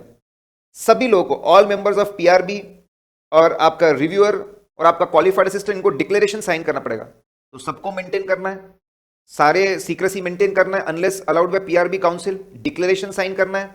नॉन कंप्लायंस होगा तो प्रोफेशनल मिसकंडक्ट की कार्रवाई आपके अगेंस्ट की जाएगी, ठीक है। एक खास बात, पीयर रिव्यू सबको मैंडेटरी है। पीयर रिव्यू पहले सबको मैंडेटरी है, ऊपर के पॉइंट में, मतलब सीए इंस्टीट्यूट ने वो करके दिखाया जो बाकी लोग नहीं। बहुत सारे प्रोफेशनल बॉडीज है लेकिन जो इन्होंने किया बाकी लोग नहीं कर पाए। 2 इसमें बांटा है, लेवल 1, लेवल 2। अगर आप लेवल 1 के फर्म हो तो आपको 3 साल, एक बार आप पीयर रिव्यू कराओगे तो उसका पीयर रिव्यू सर्टिफिकेट 3 साल तक चलेगा। अगर आप लेवल 2 हो तो आपका पीयर रिव्यू सर्टिफिकेट 4 साल तक चलेगा। सभी फर्म्स को पीयर रिव्यू करना है। आप या तो आप लेवल 1 में कवर होंगे या तो आप लेवल 2 में कवर होंगे, ठीक है। लेवल 1 का शॉर्टकट, लेवल 1 वाली फर्म्स मतलब बड़ी फर्म्स, एफबी के प्लेन में उड़ते हैं वो लोग, एफबी प्लेन, ऐसी शॉर्टकट है। देखिए याद रखने के बहुत, ये फ्लो सीक्वेंस, बहुत छोटी छोटी बातों का ख्याल रखा गया। आपके F is for financial institution, public financial institutions. आपके जो पब्लिक पब्लिक फाइनेंशियल इंस्टीट्यूशंस है, ठीक है, अगर आप उसका कोई CA firm public financial institution का ऑडिट करते हैं। बी फॉर बैंक्स के central statutory auditors, different types of banks, आपके foreign banks, nationalised banks, private sector banks, cooperative banks, तो आप लेवल 1 में आ गए। अगर पब्लिक सेक्टर गवर्नमेंट एंटिटीज हो, वो भी बड़े वाले, आपका पेड अप कैपिटल 5 करोड़ के ऊपर है, एनुअल टर्नओवर 50 करोड़ के ऊपर, अगर बड़े वाले पब्लिक सेक्टर यूनिट हो, उसका ऑडिट करते हो, level 1। Financial institution, banks, public sector, बड़ी पब्लिक सेक्टर अंडरटेकिंग्स। फिर पब्लिक इंटरेस्ट एंटिटीज, अगर आप रेगुलेटरी बॉडीज अनाउंस कर सकते हैं कि ये पब्लिक इंटरेस्ट एंटिटीज है, मतलब यहां पे पब्लिक एट लार्ज इन्वॉल्व है, रेगुलेटर्स डिक्लेयर करेंगे ये, आरबीआई और आईआरडीए, ट्राई, तो फिर इस केस में उसका ऑडिट करोगे, वो भी level 1। Plain L for listed companies का ऑडिट करोगे, इंडिया में लिस्टेड, इंडिया के बाहर, या डेट या इक्विटी। फिर plain A asset management company का ऑडिट कर रहे हो, म्यूचुअल फंड का ऑडिट कर रहे हो, सेंट्रल स्टैट्यूटरी ऑडिटर हो, इंश्योरेंस कंपनी के, एनबीएफसी के ऑडिटर हो, एनबीएफसी का ऑडिटर हो, ठीक है, या फिर एन नेटवर्थ 250 करोड़ के ऊपर है, एसेट्स माइनस लायबिलिटी, एफबी प्लेन आ गया। फिर 50 करोड़ क्लब, ऐसी एंटिटीज का ऑडिट कर रहे हो जिन्होंने 50 करोड़ के ऊपर पैसा रेस किया है पब्लिक फाइनेंशियल इंस्टीट्यूशन, बैंक से, या डोनेशन रेस किया है, या फंडिंग मिली है गवर्नमेंट से, बड़े बड़े लोग। और खास बात, ये पूरी लिस्ट है, ऐसे एंटिटीज की अगर कोई पैरेंट एंटिटी है, सब्सिडरी है, एसोसिएट है, या जॉइंट वेंचर है, इनका ऑडिट करोगे तो भी लेवल 1, मतलब ये बड़े लोगों का ऑडिट और इनके पैरेंट, इनकी सब्सिडरी, इनके एसोसिएट, तो भी आप लेवल 1 में आ जाओगे। तो लंबी चौड़ी लिस्ट है, इंपॉर्टेंट है, लेवल 1 में आ जाओगे साहब। आपको एमसीक्यू आ सकता है, लेवल 1 लेवल 2 आइडेंटिफाई करिए। अगर आप statutory, internal, conquer, statutory audit, internal audit, conquer audit, system audit, tax audit, ठीक है, कर रहे हो, ब्रांचेस का, ब्रांच ऑफिसेस का, देखो ऐसे तो लेवल 2 की लिस्ट देने की जरूरत नहीं थी, लेवल 1 के अलावा जो भी है सब लेवल 2 में आ गया, लेकिन फिर भी उन्होंने लिस्ट दी है कि भाई इतने लोग तो आएंगे, इसके अलावा और भी आएंगे। अगर आप ब्रांचेस का ऑडिट करते हो, बैंक्स के ब्रांचेस का ऑडिट करते हो, लेवल 2, इंश्योरेंस कंपनी के ब्रांचेस का ऑडिट करते हो, level 2, government public sector undertaking के ब्रांचेस का ऑडिट करते हो, लेवल 2। एनबीएफसी, सर एनबीएफसी तो वहां पे था, यस, एनबीएफसी दोनों में कवर्ड है, level 1 level 2। Peer review board बताएगा कितनी एनबीएफसी लेवल 1 में जाएगी, कितनी लेवल 2 में, हमारे कोर्स में नहीं है ये अभी, ठीक है। अगर आप ब्रांचेस का ऑडिट कर रहे हो तो लेवल 1। इसके अलावा अगर ऐसी एंटिटी जिनका नेटवर्क 5 करोड़ से ऊपर है, एनुअल टर्नओवर 50 करोड़ से ऊपर है, सेम लिमिट्स थी लेकिन वो पब्लिक सेक्टर के लिए थी, कोई भी एंटिटी जिसका नेटवर्क 5 करोड़ से ऊपर है, टर्नओवर 50 करोड़ से ऊपर है ड्यूरिंग द रिव्यू पीरियड, ठीक है, या फिर जिसने पैसा रेस किया from banks, financial institute, 25 crore, more than 25 crore, but less than, देखो 50 करोड़ वाले लोग तो उधर चले गए थे, ठीक है, 50 करोड़ वाले 25 से 50, तो नेटवर्क वाले लोग 5 करोड़ के ऊपर, टर्नओवर 50 करोड़ के ऊपर, और यहां पे बोरिंग्स 25 करोड़ के ऊपर, 50 करोड़ से नीचे, करेक्ट, लेवल 2। या फिर ऐसे सीए फर्म्स जो number of unique identification number generate होता है, नंबर ऑफ यूडिन से ज्यादा अगर जनरेट करेंगे तो वो भी आ जाएंगे, लेकिन वो मतलब कितने यूडिन जनरेट किए उसके बेसिस पे भी आप लेवल 2 में आ सकते हो। Any other PU providing assurance, इसके अलावा कोई भी सीए फर्म जो अश्योरेंस सर्विस प्रोवाइड कर रही है वो सब आ जाएंगे, तो सीधा वही लिख देते, लेकिन नहीं, इनको ब्रांचेस का बोलना है, इनको लिमिट्स का बोलना है, बोरोइंग का बोलना है, नंबर ऑफ यूडिन जनरेटेड पे बोलना है, फिर इस पे आना है, ठीक है जी। क्या पीयर रिव्यू दूसरों के हो सकता है? यस, स्पेशल केस,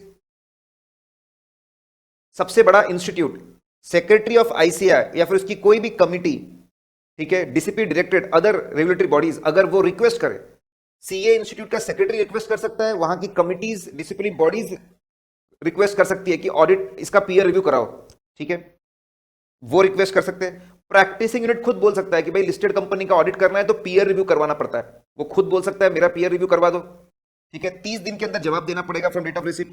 क्लाइंट भी बोल सकता है इस नालायक का रिव्यू कराओ, इसने मेरा ऑडिट किया, मेरे को शक के बराबर किया कि नहीं किया, ठीक है। तो सीए इंस्टीट्यूट और कमिटी से रिक्वेस्ट आ सकती है, उससे छोटा प्रैक्टिसिंग यूनिट से रिक्वेस्ट आ सकती है, उससे छोटा क्लाइंट से भी रिक्वेस्ट आ सकती है, क्राइटेरिया कभी बदले जा सकते हैं।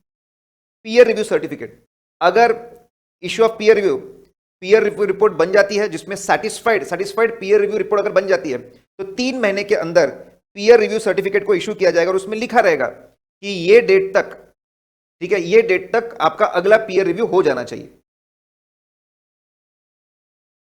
अगर डिससेटिस्फाइड रिपोर्ट है तो लिखकर भेजेंगे कि भैया आपकी रिपोर्ट जो थी वो डिससेटिस्फाइड थी, आपको पीयर रिव्यू सर्टिफिकेट नहीं मिलेगा। तो 3 महीने के अंदर, पीयर रिव्यू होने के 3 महीने बाद या तो आपको मिल जाएगा पीयर रिव्यू सर्टिफिकेट या तो बोलेगा नहीं मिलने वाला।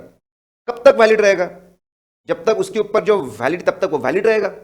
खास बात, अगर आपकी वैलिडिटी खत्म हो जाती है और इस दौरान बीच में आप कुछ असाइनमेंट साइन कर लेते हो, और ऐसे असाइनमेंट जहां पे पीयर रिव्यू मैंडेटरी था, ऐसे कुछ असाइनमेंट्स होते हैं लिस्टेड कंपनी के, सेबी के, आईआरडीए के, जहां पे पीयर रिव्यू मैंडेटरी है, तो सबको इनवैलिड माना जाएगा।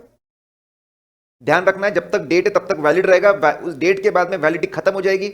उसके बाद अगर आप कोई भी असाइनमेंट जहां पे पीयर रिव्यू आपको साइन करना पड़ता है, पीयर रिव्यू सर्टिफिकेट, अगर आप वो करोगे तो वो इनवैलिड माने जाएंगे। इसीलिए अपना पीयर, ध्यान रहे आपका पीयर रिव्यू सर्टिफिकेट का डेट कब खत्म हो रहा है, 1 महीने पहले सारे डॉक्यूमेंट और एप्लीकेशन के साथ में से document 1 month before date of आपका सर्टिफिकेट खत्म होने से पहले आप बता दीजिए। सिंपल है। Eligibility to be reviewer, peer reviewer shall be in practice, बंदा प्रैक्टिसिंग चार्ट अकाउंटेंट होना चाहिए, प्रैक्टिसिंग चार्ट अकाउंटेंट होना चाहिए बंदा, हैव रिक्विजिट एक्सपीरियंस। ठीक है, मैं तो प्रैक्टिसिंग चार्ट अकाउंट, एक्सपीरियंस कितना, लेवल 1 का ऑडिट करना है, 10 साल, मतलब मेंबर इन प्रैक्टिस होना चाहिए। लेवल 1 का कम से कम 10 साल ऑडिट, अगर लेवल 1 का पीयर रिव्यू करना है तो 10 साल का एक्सपीरियंस लगेगा, लेवल 2 का करना है तो 7 साल का एक्सपीरियंस लगेगा। भाई लेवल 1 के पीयर रिव्यूअर्स अलग रहेंगे, लेवल 2 के अलग रहेंगे। फिर अगर आप पहले इंडस्ट्री में थे, फिर आप प्रैक्टिस में शिफ्ट हुए, लेवल 1 का करना है तो 15 साल इंडस्ट्री का एक्सपीरियंस, 5 साल प्रैक्टिस का। लेवल 2 के लिए 10 साल इंडस्ट्री का एक्सपीरियंस, 3 साल आपको प्रैक्टिस का। 15 और 5 है लेवल 1 के लिए, 10 और 3 है लेवल 2 के लिए। लेवल 1 के लिए एडिशनल है, conducted audit of level 1 entities for at least 7 years. देखो लेवल 1 का तो एडिशनल रिक्वायरमेंट है, ये एडिशनल एक्सपीरियंस चाहिए कि conducted audit of level 1 entities for at least 7 years. आपने जो बड़ी बड़ी एंटिटीज का खुद ऑडिट करना चाहिए कम से कम 7 साल के लिए, और got his entity audited for at least 7 years. या तो बड़े बड़े लोगों का आप ऑडिट करो, या फिर आपके सीए फर्म का ऑडिट होना चाहिए फॉर एटलीस्ट 7 ईयर्स, दोनों में से एक होना चाहिए। बहुत बढ़िया भाई, बंदा प्रैक्टिसिंग चार्ट अकाउंटेंट होना चाहिए, एक्सपीरियंस की झड़ी लगा दी हमने, लेवल 1 के लिए एडिशनल रिक्वायरमेंट है। फिर एक्सपीरियंस बंदा, उसकी ट्रेनिंग होनी चाहिए, उसने डिक्लेरेशन देना चाहिए, ट्रेनिंग के हिसाब से काम करूंगा, कॉन्फिडेंशियलिटी मेंटेन रखूंगा। Done. Should not be convicted by any court India और outside India for moral turpitude, transportation, imprisonment. Court ने आपको गुनेगार नहीं बोलना चाहिए, उससे छोटा काउंसिल ने आपको गिल्टी, काउंसिल डिसिप्लिन बोर्ड ने गिल्टी और प्रोफेशनल मिसकंडक्ट नहीं बोलना चाहिए। आपके अगेंस्ट कोई प्रोसीडिंग पेंडिंग नहीं होनी चाहिए, कोई कॉन्फ्लिक्ट ऑफ इंटरेस्ट नहीं होना चाहिए सीए फर्म, पार्टनर या उनके एम्प्लॉयज के साथ। भाई आपके रिश्तेदार है, आपके साथ काम करने वाले लोग हैं, आपके पार्टनर है, ऐसा नहीं होना चाहिए। बहुत बढ़िया, practising chartered accountant, well experience, training लिया हुआ, डिक्लेरेशन देगा ना, कोर्ट किसी ने भी गलत नहीं बोलना चाहिए, अगेंस्ट इनके कुछ पेंडिंग भी नहीं होना चाहिए। सबसे इंपॉर्टेंट आखिरी में, एमसीक्यू आने के बहुत ज्यादा चांसेस पे, should not accept any professional assignment from PU for period of 2 years from date of appointment. जब आप रिव्यूअर अपॉइंट हो उससे 2 साल तक आपने उनसे कोई काम नहीं लेना चाहिए, और एक्सेप्ट भी नहीं करना चाहिए डेट ऑफ अपॉइंटमेंट के 2 साल पहले तक। ना अपॉइंटमेंट के बाद 2 साल काम करेंगे, ना अपॉइंटमेंट के पहले 2 साल काम करेंगे। आखिरी में अप्रोच, बस आखिरी 2 चीजें, अप्रोच ऑफ रिव्यूअर। पहले अप्रोच ऑफ रिव्यूअर, ये भी एक क्वेश्चन आया हुआ है एग्जाम में, ठीक है। पहले जाके आप तय करो कि कितने नंबर ऑफ असाइनमेंट्स आप कितने सिलेक्ट करेंगे, नंबर ऑफ असाइनमेंट आप कितने सिलेक्ट करेंगे depending on replies received for questionnaire and size of practising unit. भाई कितनी बड़ी फर्म है, कितनी बड़ी फर्म है, क्या रिप्लाई मिले, उसके हिसाब से पहले आप सिलेक्ट कर लो। और ध्यान रखो पूरे सीए फर्म के जो अलग अलग टाइप के असाइनमेंट्स है अश्योरेंस के, सब सिलेक्ट हो, ठीक है, पहले सिलेक्शन कर लो। फिर अब सीए फर्म में एक एक चीज चेक करना, जो भी असाइनमेंट सिलेक्ट हुए एक एक देखना, क्या सीए फर्म की अपनी पॉलिसीज और प्रोसीजर्स है ऑडिट को एक्सेप्ट करने की। पहले तो आप असाइनमेंट सिलेक्ट कर लिया, डन। अब सबसे पहले उनको पूछो आप ऑडिट असाइनमेंट एक्सेप्ट करने की आपकी पॉलिसी है क्या। अगर पॉलिसी राइटिंग में नहीं है तो इंक्वायरी करके आप कौन सी बातें ख्याल रखते हैं, सारी इंपॉर्टेंट बातें देखते हो ना। अगर राइटिंग में है तो उसको एग्जामिन कर लो, ठीक है। फिर जो असाइनमेंट सिलेक्ट किए थे उनका एक्सेप्टेंस देख लो, पॉलिसीज प्रोसीजर उसका एक्सेप्टेंस बराबर है। फिर एक्सेप्टेंस के बाद एंगेजमेंट लेटर, एंगेजमेंट लेटर पढ़ना चाहते हो कि एंगेजमेंट लेटर में साफ साफ लिखा होता है ऑडिट के ऑब्जेक्टिव क्या थे, फॉर्म की क्या जिम्मेदारी थी, मैनेजमेंट की क्या जिम्मेदारी थी, वो अच्छे समझ लो, ठीक है। फिर रिव्यू में दो अप्रोच है, कंप्लायंस और सब्सटेंटिव। पहले हम लोग पढ़ कर आए, कंप्लायंस में सिस्टम को ज्यादा टेस्ट करते हैं। अगर सिस्टम बहुत अच्छा है, ठीक है, तो हम लोग हमारे नंबर सैंपल साइज कम कर लेते हैं। पॉलिसीज प्रोसीजर्स है क्या, एक और उस टेक्निकल साइड उसके से कंप्लाय होते क्या, और स्टाफ को पता है ना, ये पॉलिसीज प्रोसीजर्स होना, उससे मदद से सभी स्टैंडर्ड्स का कंप्लायंस होना, स्टाफ को सब पता है, बहुत बढ़िया। सब्सटेंटिव टेस्ट, सीधा वर्किंग पेपर्स देखो कि टेक्निकल स्टैंडर्ड्स के हिसाब से काम हुआ है क्या, क्वालिटी काम हुआ है क्या। फोकस एरियाज, ऑडिट के सिग्निफिकेंट इश्यूज जो थे, सबसे बड़े बड़े जो मुद्दे थे, उन सबको अच्छे से कंसिडर किया ना, ध्यान दिया ना, रिजॉल्व किया ना, डॉक्यूमेंट किया ना। भाई सिस्टम में खामी मिलना, फ्रॉड मिलना, सबको आपने देखा है ना बराबर। फिर significant decision regarding engagement, use of professional judgement. जितने भी इंपॉर्टेंट डिसीजन है, मटेरियलिटी कितनी होनी चाहिए, जितने भी इनफैक्ट जितने भी जजमेंट है, मटेरियलिटी कितनी होनी चाहिए, ऑडिट रिस्क कितनी होनी चाहिए, इंटरनल ऑडिटर पे भरोसा करना कि नहीं करना, वो सारे प्रोफेशनल जजमेंट बराबर बनाए ना, ठीक है, वो समझना है। और कंक्लूजन्स को सपोर्ट करने के डॉक्यूमेंट्स है ना, सारे सिग्निफिकेंट डिसीजंस बराबर लिए ना, सारे इश्यूज बराबर हैंडल किए ना, आखिरी में कंक्लूजन बराबर बनाया ना। ये अप्रोच है बेसिकली। ऊपर जो बातें डिस्कस की उसकी हल्की सी समरी है, ये एग्जाम में क्वेश्चन पूछा हुआ है इस पे। Difference between peer review and quality review, दोनों में सीए फर्म्स किस तरह का ऑडिट कर रहे हैं, क्वालिटी ऑफ ऑडिट क्या है, उस पर ध्यान होता है। दोनों में फर्क क्या है, peer review quality review. Peer review controlled by peer review board, quality review controlled by quality review board, ठीक है। Peer review board is controlled by council, quality review board is controlled by central government. तो कौन लोग control करते हैं और उनको कौन बनाता है। पीयर रिव्यू में इंटेंशन है ये पता करना कि ऑडिट करने में कोई डेफिशिएंसी है क्या, और उसको एडवाइस करना, क्वालिटी कैसे इंप्रूव करना। Improving quality is the focus. Quality review में intention is to identify errors, inadequacies. भाई क्या एरर्स हुए ऑडिट करने में, कहां पे कमी पड़ गई, सीरियस एरर्स कहां डिटेक्टेड, क्या डिटेक्ट करना उसको, और फिर जरूरत पड़े तो डिसिप्लिनरी एक्शन ले करवाना, पनिश करवाना। ये इंप्रूव करवाना चाहते हैं, ये पनिश करना चाहते हैं, ये मोटिवेट करते हैं, ये तमाचा मारते हैं, पनिश करते हैं। Govern by CA act and rules thereunder, यहां पे स्टेटमेंट ऑफ पीयर रिव्यू ये चलता है, स्टेटमेंट ऑन पीयर रिव्यू से, ये सीए एक्ट के अंदर बने रूल्स रेगुलेशन से बनता है, चलता है। देखिए पूरा पीयर रिव्यू हमने फटाफट कवर कर लिया, और मैंने आपको बताया ये रिवीजन कम अमेंडमेंट है, इसलिए मैंने फास्ट पढ़ाया इसको बहुत।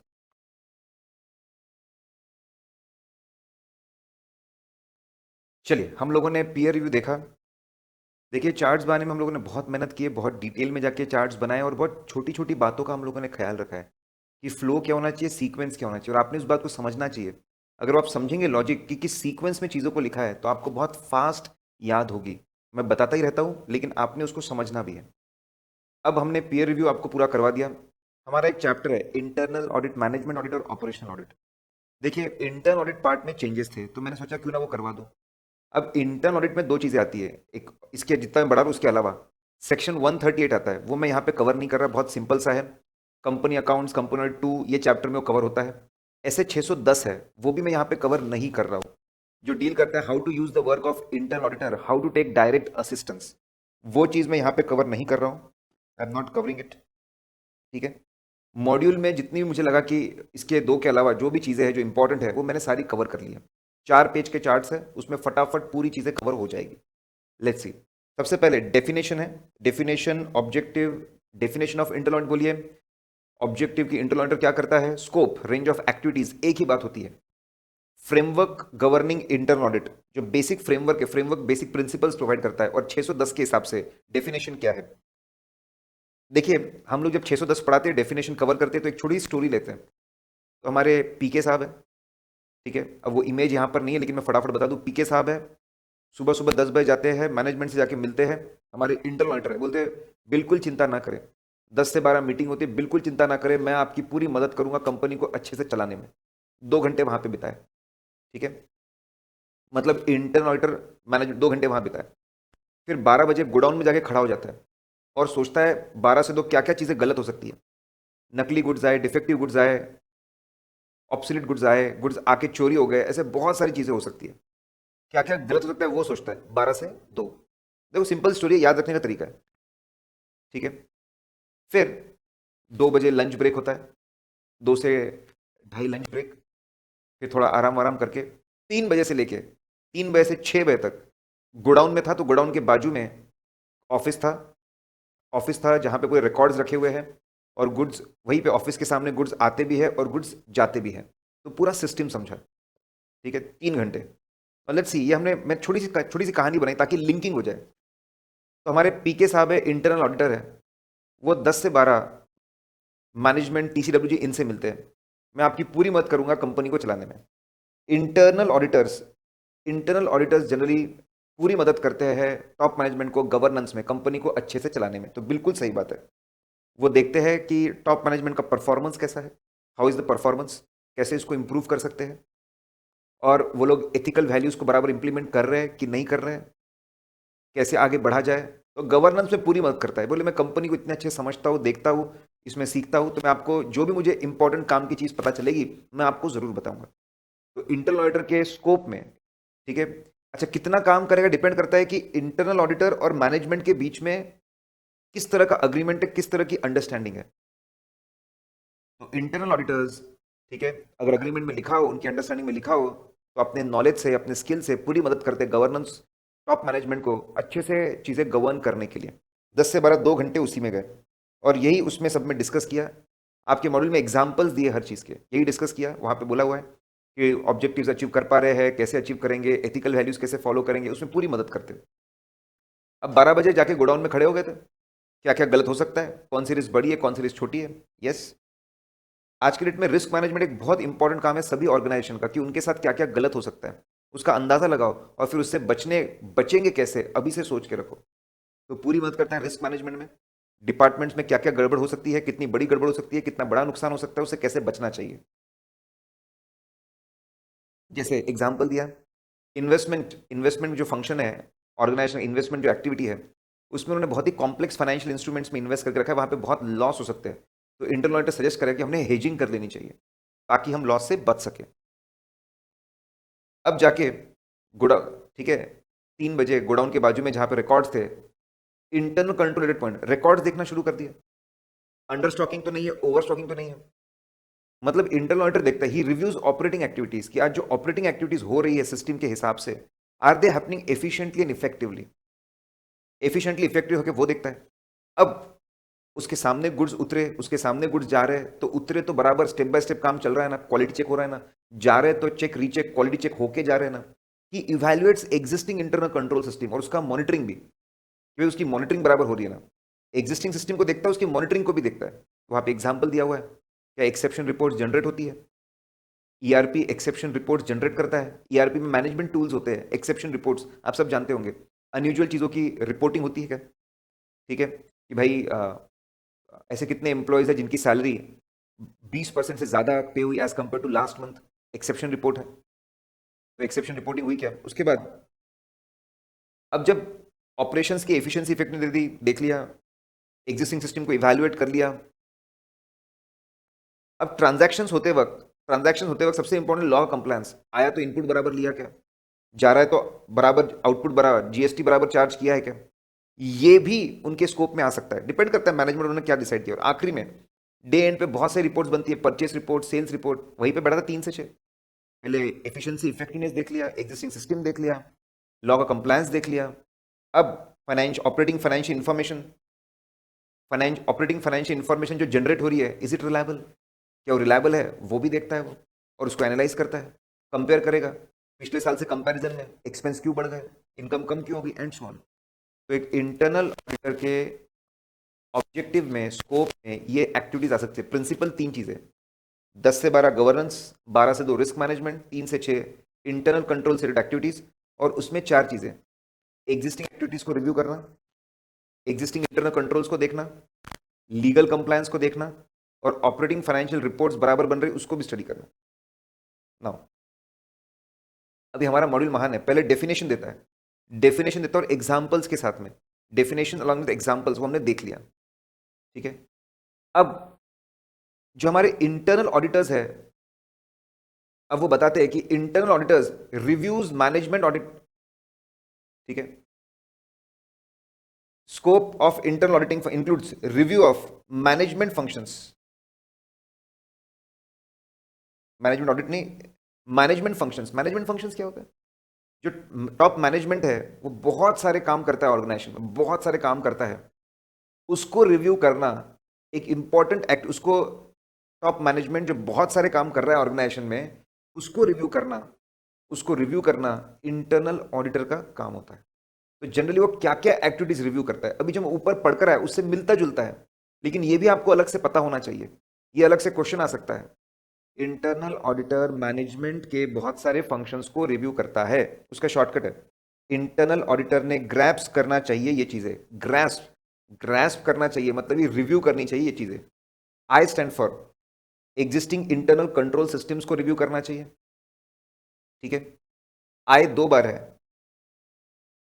आई अगेन स्टैंड फॉर जो कंपनी का सिस्टम इंफॉर्मेशन जनरेट कर रहा है ऑपरेशनल फाइनेंशियल वो रिलायबल के वो रिव्यू करना चाहिए। जी स्टैंड फॉर कंपनी अपने गोल्स ऑब्जेक्टिव्स अचीव कर पा रही है वो देखना चाहिए।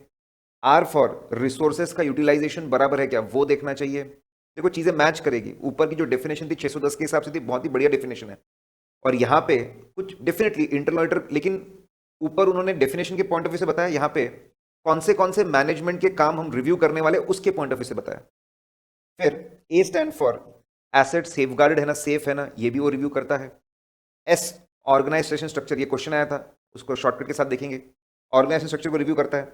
और पी पॉलिसीज प्रोसीजर्स और रेगुलेशंस बराबर बने ना, लोग फॉलो कर रहे ना।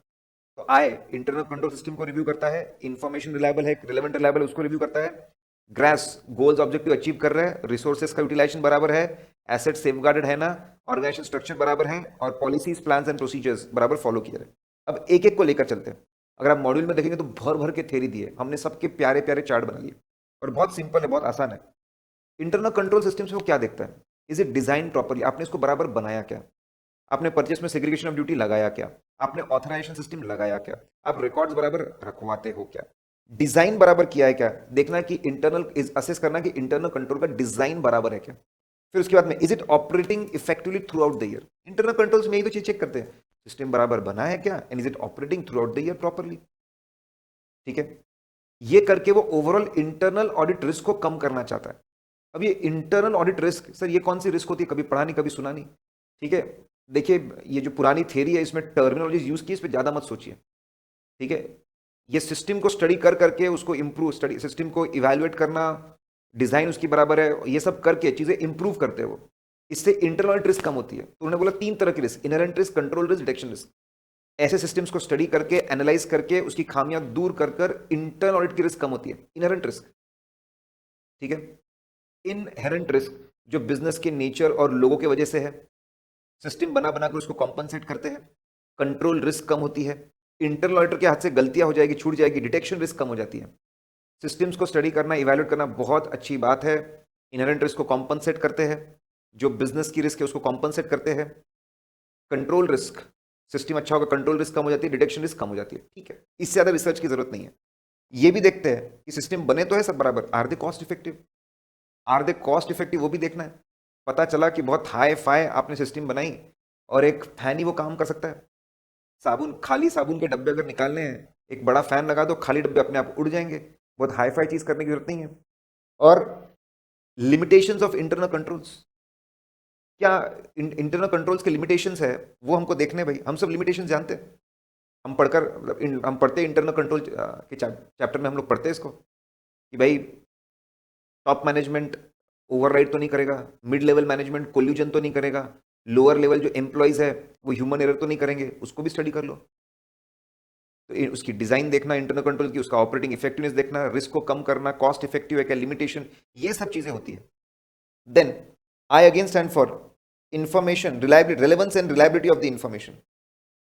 जो एंटिटी बहुत सारी जानकारी जनरेट कर रहा है, operating financial information, is it relevant and reliable. सबसे पहले देखना पड़ेगा रिकॉर्ड, जो बेसिक रिकॉर्ड्स होते हैं, purchase records, production records, sales records, आपके primary book, secondary book, trial balance, ledger, क्या ये रिकॉर्ड्स रिलायबल है क्या, ठीक है। फिर इससे एक्सेप्शन रिपोर्ट्स बनती है क्या, एक्सेप्शन रिपोर्ट मतलब अनयूजुअल चीजों को आइडेंटिफाई करना, निगेटिव इन्वेंट्री कौन सी है, इस पे जीरो डेप्रिसिएशन लगा, रिकॉर्ड्स, बेसिक रिकॉर्ड्स रिलायबल है, एक्सेप्शन रिपोर्ट बराबर बनती है, क्या ये रिपोर्ट्स यूजफुल है, बड़ी काम आती है गलतियों को रोकने के लिए, और क्या कितना कॉस्ट इनकर कर रहे हैं इसको बनाने में, अरे तो बहुत आसान है, ठीक है। देखो हमने बहुत चुन चुन के एकदम की पॉइंट्स लिखे हैं, इसको आप अपने मन से एक्सप्रेस करिए, बस काफी है उतना। फिर G stand for goals and objectives. क्या कंपनी के क्या गोल्स एंड ऑब्जेक्टिव्स है, इसको क्लियरली स्टेट किया है, अटेनेबल, सोच समझ के बनाया और लिखा है क्लियरली कि भाई हम कितना सेल चाहते हैं, हम कितना प्रॉफिट चाहते हैं, हम कितना मार्केट शेयर चाहते हैं, हम हमारी क्रेडिट रेटिंग कितनी चाहते हैं, क्या बराबर बनाया है क्या, उसको क्वांटिफाई किया है क्या, क्वांटिफाई किया मॉनिटरी टर्म्स में, जो चीज़ें हो सकती है, जो चीज़ें नहीं हो सकती कि भाई हमको ट्रस्ट वर्दी बनना है, इसको मॉनिटरी टर्म्स में नहीं कर सकते। क्या इन्होंने अपने गोल्स एंड ऑब्जेक्टिव अटेनेबल बनाए हैं, क्लियरली स्टेट किए हैं, उसको क्वांटिफाइबल टर्म्स में लिखा है, क्या इसको अचीव करने के लिए प्रॉपर प्लानिंग हुई है, प्रॉपर बजटिंग, जो हम अचीव करना चाहते हैं, अगर हम क्वालिटी अचीव करना है तो क्वालिटी के ऊपर खर्चा कर रहे हैं क्या, और इज इट फ्लेक्सिबल, समय के साथ साथ उसको फ्लेक्सिबल रखना पड़ता है, कोरोना हो गया तो हमको हमारे गोल्स कट डाउन करने पड़ेंगे, कोई ऑप्शन नहीं है। ग्रास्प, फिर उसके बाद में आर रिसोर्सेस, कि हम रिसोर्सेज का यूटिलाइजेशन, क्या हम रॉ मटेरियल का यूटिलाइजेशन अच्छा कर रहे हैं क्या, स्पेस का यूटिलाइजेशन अच्छा कर रहे हैं क्या, लोग हमारे बराबर काम कर रहे हैं क्या, तो कैसे पता चलेगा हमारा जो परफॉर्मेंस है उसको operating standards and norms, OSN, operating standards and norms for resources, कि भाई एक अभी हम हमारे लोग बराबर काम कर रहे हैं क्या, तो एक आदमी ने नॉर्मली कितना काम करना चाहिए, रॉ मटेरियल बराबर यूज हो रहा क्या, 1 किलो में जनरली कितना प्रोडक्शन होना चाहिए, स्पेस यूटिलाइजेशन 1000 स्क्वायर फीट में कितना काम होना चाहिए, तो operating standard and norms, OSN. अगर हमको रिसोर्सेज का यूटिलाइजेशन देखना है तो कैसे होगा, आपको परफॉर्मेंस को ओएसएन से कंपेयर करना पड़ेगा, ऑपरेटिंग स्टैंडर्ड एंड नॉर्म से कंपेयर करना पड़ेगा, और कंपेयर करके आपको बताना पड़ेगा कि ऐसे कौन से रिसोर्सेज है, ऐसे कौन से लोग हैं जो कम काम कर रहे हैं, ऐसी कौन सी जगह है जिसको अंडर यूटिलाइज कर रहे हैं, रॉ मटेरियल कहां पे वेस्ट हो रहा है, कौन सा प्लान अंडर यूटिलाइज है। ठीक है, अब ओएसएन अगर आपको, तो ये कंपैरिजन होगा ना, इससे समझ में आ जाएगा अंडर यूटिलाइज रिसोर्सेज कौन से हैं। अब ये ओएसएन देखना है, जो operating standards and norms, OSN जो है, इसको बनाया कैसे, इसका मेथड क्या था, पिछले सालों का एवरेज लिया है, दूसरे कंपनियों से एवरेज लेकर आया, क्या अजम्पशंस लिए हैं कि 2 शिफ्ट में काम होगा, ये अजम्पशन है, 1 शिफ्ट में काम होगा, ये अजम्पशन है, मशीन इतने घंटे चल सकती, ये अजम्पशन है, क्या अजम्पशन, हम जाना थे मेथड क्या यूज किया ओएसएन बनाने के लिए, अजम्पशन क्या लिए, क्या डिटेल्ड है, क्या डिटेल्ड है, हर रिसोर्स के लिए डिटेल में है कि पर डे कितनी प्रोडक्टिविटी एक्सपेक्टेड है बंदे से, पर केजी रॉ मटेरियल से कितनी प्रोडक्टिविटी एक्सपेक्टेड है, हर मशीन से पर डे कितना आउटपुट एक्सपेक्टेड है, डिटेल्ड बनाया क्या। ठीक है, कंपैरिजन से पता चलता है परफॉर्म यूटिलाइजेशन, और ओएसएन कैसे बना उसके बारे में बात कर दो। देखिए कौन से मैनेजमेंट के फंक्शन रिव्यू करना है, कौन से मैनेजमेंट के फंक्शन रिव्यू करना है। ठीक है, ये हम देख रहे हो, रिव्यू में क्या करना है वो देख रहे हैं, custodianship and safeguarding of asset, asset point है, देखना है जितने एसेट्स लिखे हैं रिकॉर्ड्स में उतने एग्जिस्ट करते हैं क्या, क्या सेफगार्ड है, क्या रिस्ट्रिक्टेड एक्सेस रखा हुआ है, क्या इसको सेफ रखा हुआ है, इंश्योर किया हुआ है, इज इट फुल्ली अकाउंटेड, आप जाके देखो एग्जिस्ट करते हैं, सेफ और सिक्योर रखे हुए हैं, और पूरी अकाउंटिंग प्रॉपर होकर रखिए, दोनों एक में एक से मैच होते हैं, actuals to records, records to actuals. System देखो, सेग्रीगेशन ऑफ ड्यूटी होना है, जो रिकॉर्ड रखता है और जो फिजिकल कस्टडी रखता है वो अलग अलग लोग होने चाहिए। इंटेंजिबल एसेट को लोग भूल जाते हैं, उसके लिए भी इंटरनल कंट्रोल सिस्टम होना चाहिए। जहां पे इलेक्ट्रॉनिक डेटा प्रोसेसिंग होती है, ठीक है, वहां पे फिजिकली भी रिस्ट्रिक्ट करना चाहिए, लोगों को जाने नहीं देना चाहिए, डोंट लेट पीपल गो, वहां पे physical and system control processing facilities है, लोगों को जाने मत दीजिए। तो सेफगार्डिंग एसेट्स में एसेट के बारे में बात की, देखो कैसे बांटा है चीजों को, एसेट के बारे में बात कर दो, सिस्टम बराबर होना चाहिए, सेग्रीगेशन ऑफ ड्यूटी होना चाहिए, इंटरनल कंट्रोल्स होने चाहिए, एक्सेस कंट्रोल्स होने चाहिए जहां पे प्रोसेसिंग हो रही है। एसेट्स के अंदर इलेक्ट्रॉनिक रिकॉर्ड्स और इलेक्ट्रॉनिक हमारी इक्विपमेंट भी इंपॉर्टेंट एसेट्स है। ग्रास्प स्ट्रक्चर, ये एग्जाम में क्वेश्चन आया था। ऑर्गेनाइजेशन स्ट्रक्चर, टॉप पे कौन है, उसके लोग कितने नीचे, उसके नीचे कितने लोग हैं, उसके नीचे कितने लोग हैं, इसको ऑर्गेनाइजेशन स्ट्रक्चर बोलते हैं। ऑर्गेनाइजेशन स्ट्रक्चर एक बहुत इंपॉर्टेंट चीज है, it's a very important thing. How different employees are connected to each other, how they are controlled, how reporting happens, ये हमको ऑर्गेनाइजेशन स्ट्रक्चर बताता है। ठीक है, तो इसमें क्या चीजें हमने देखनी चाहिए, वहां पे शॉर्टकट है, GM motor bans defective structure, let's see G, grouping of activities, सारी टेक्नोलॉजी रिलेटेड एक्टिविटीज एक जो टेक्नोलॉजी एक्सपर्ट है उसके अंडर आनी चाहिए, सारी फाइनेंस वाली एक बंदे के अंडर आनी चाहिए। ग्रुपिंग ऑफ एक्टिविटीज, सिमिलर तरह की जो काम है, टेक्नोलॉजी पूरे डिपार्टमेंट में कहीं भी लगे, एक आदमी के हाथ में लगना चाहिए। फाइनेंशियल एक्टिविटीज कहीं पर एक आदमी के हाथ में, ग्रुपिंग ऑफ सिमिलर एक्टिविटीज, एक जैसी एक्टिविटीज जो है, सिमिलर एक्टिविटीज है, वो आप एक बंदे के हाथ में दो, इससे एफिशिएंसी इफेक्टिवनेस बढ़ेगी। देखो ग्रुपिंग बराबर है क्या। फिर उसके बाद में M stand for managerial development, अगला मैनेजर कौन होगा, अगला लीडर कौन होगा, इसके बारे में हमेशा सोचो। लोग रिटायर होते रहते हैं, लोग ऑर्गेनाइजेशन छोड़कर जाते रहते हैं, डेथ होती रहती है। अगली पीढ़ी तैयार होनी चाहिए। ऑर्गेनाइजेशन स्ट्रक्चर में आगे कौन लीड करेगा, क्या इसकी प्लानिंग होती है क्या? फिर balance between authority and responsibility. अगर लोगों को जिम्मेदारी दे रहे हो, रिस्पॉन्सिबिलिटी दे रहे हो, तो अथॉरिटी भी दो ना। पूरी अथॉरिटी एमडी लेकर बैठा है तो डिसीजन मेकिंग स्लो हो जाएगी। तो फिर तुमने रखे ही क्यों है, आपने डायरेक्टर्स रखे ही क्यों है फिर? ठीक है, अकेला एमडी होता। फिर ए साइलेंट है, एन ओवरलैपिंग नहीं होनी चाहिए। हेडक्वार्टर के जो लोग हैं और जो ब्रांच के लोग हैं, हेडक्वार्टर के लोग क्या फंक्शन करेंगे और ब्रांच के लोग क्या फंक्शन, इसमें ओवरलैपिंग नहीं। No overlapping of responsibility between managerial staff at headquarters and executive at operating unit. ऐसा नहीं होना चाहिए कि दोनों एक ही काम कर रहे हैं। हेड ऑफिस वाले भी डेली सेल्स और परचेस रिपोर्ट बना रहे हैं ब्रांच की, और ब्रांच वाले भी बना रहे हैं। क्यों कर रहे हो? They should not B overlapping.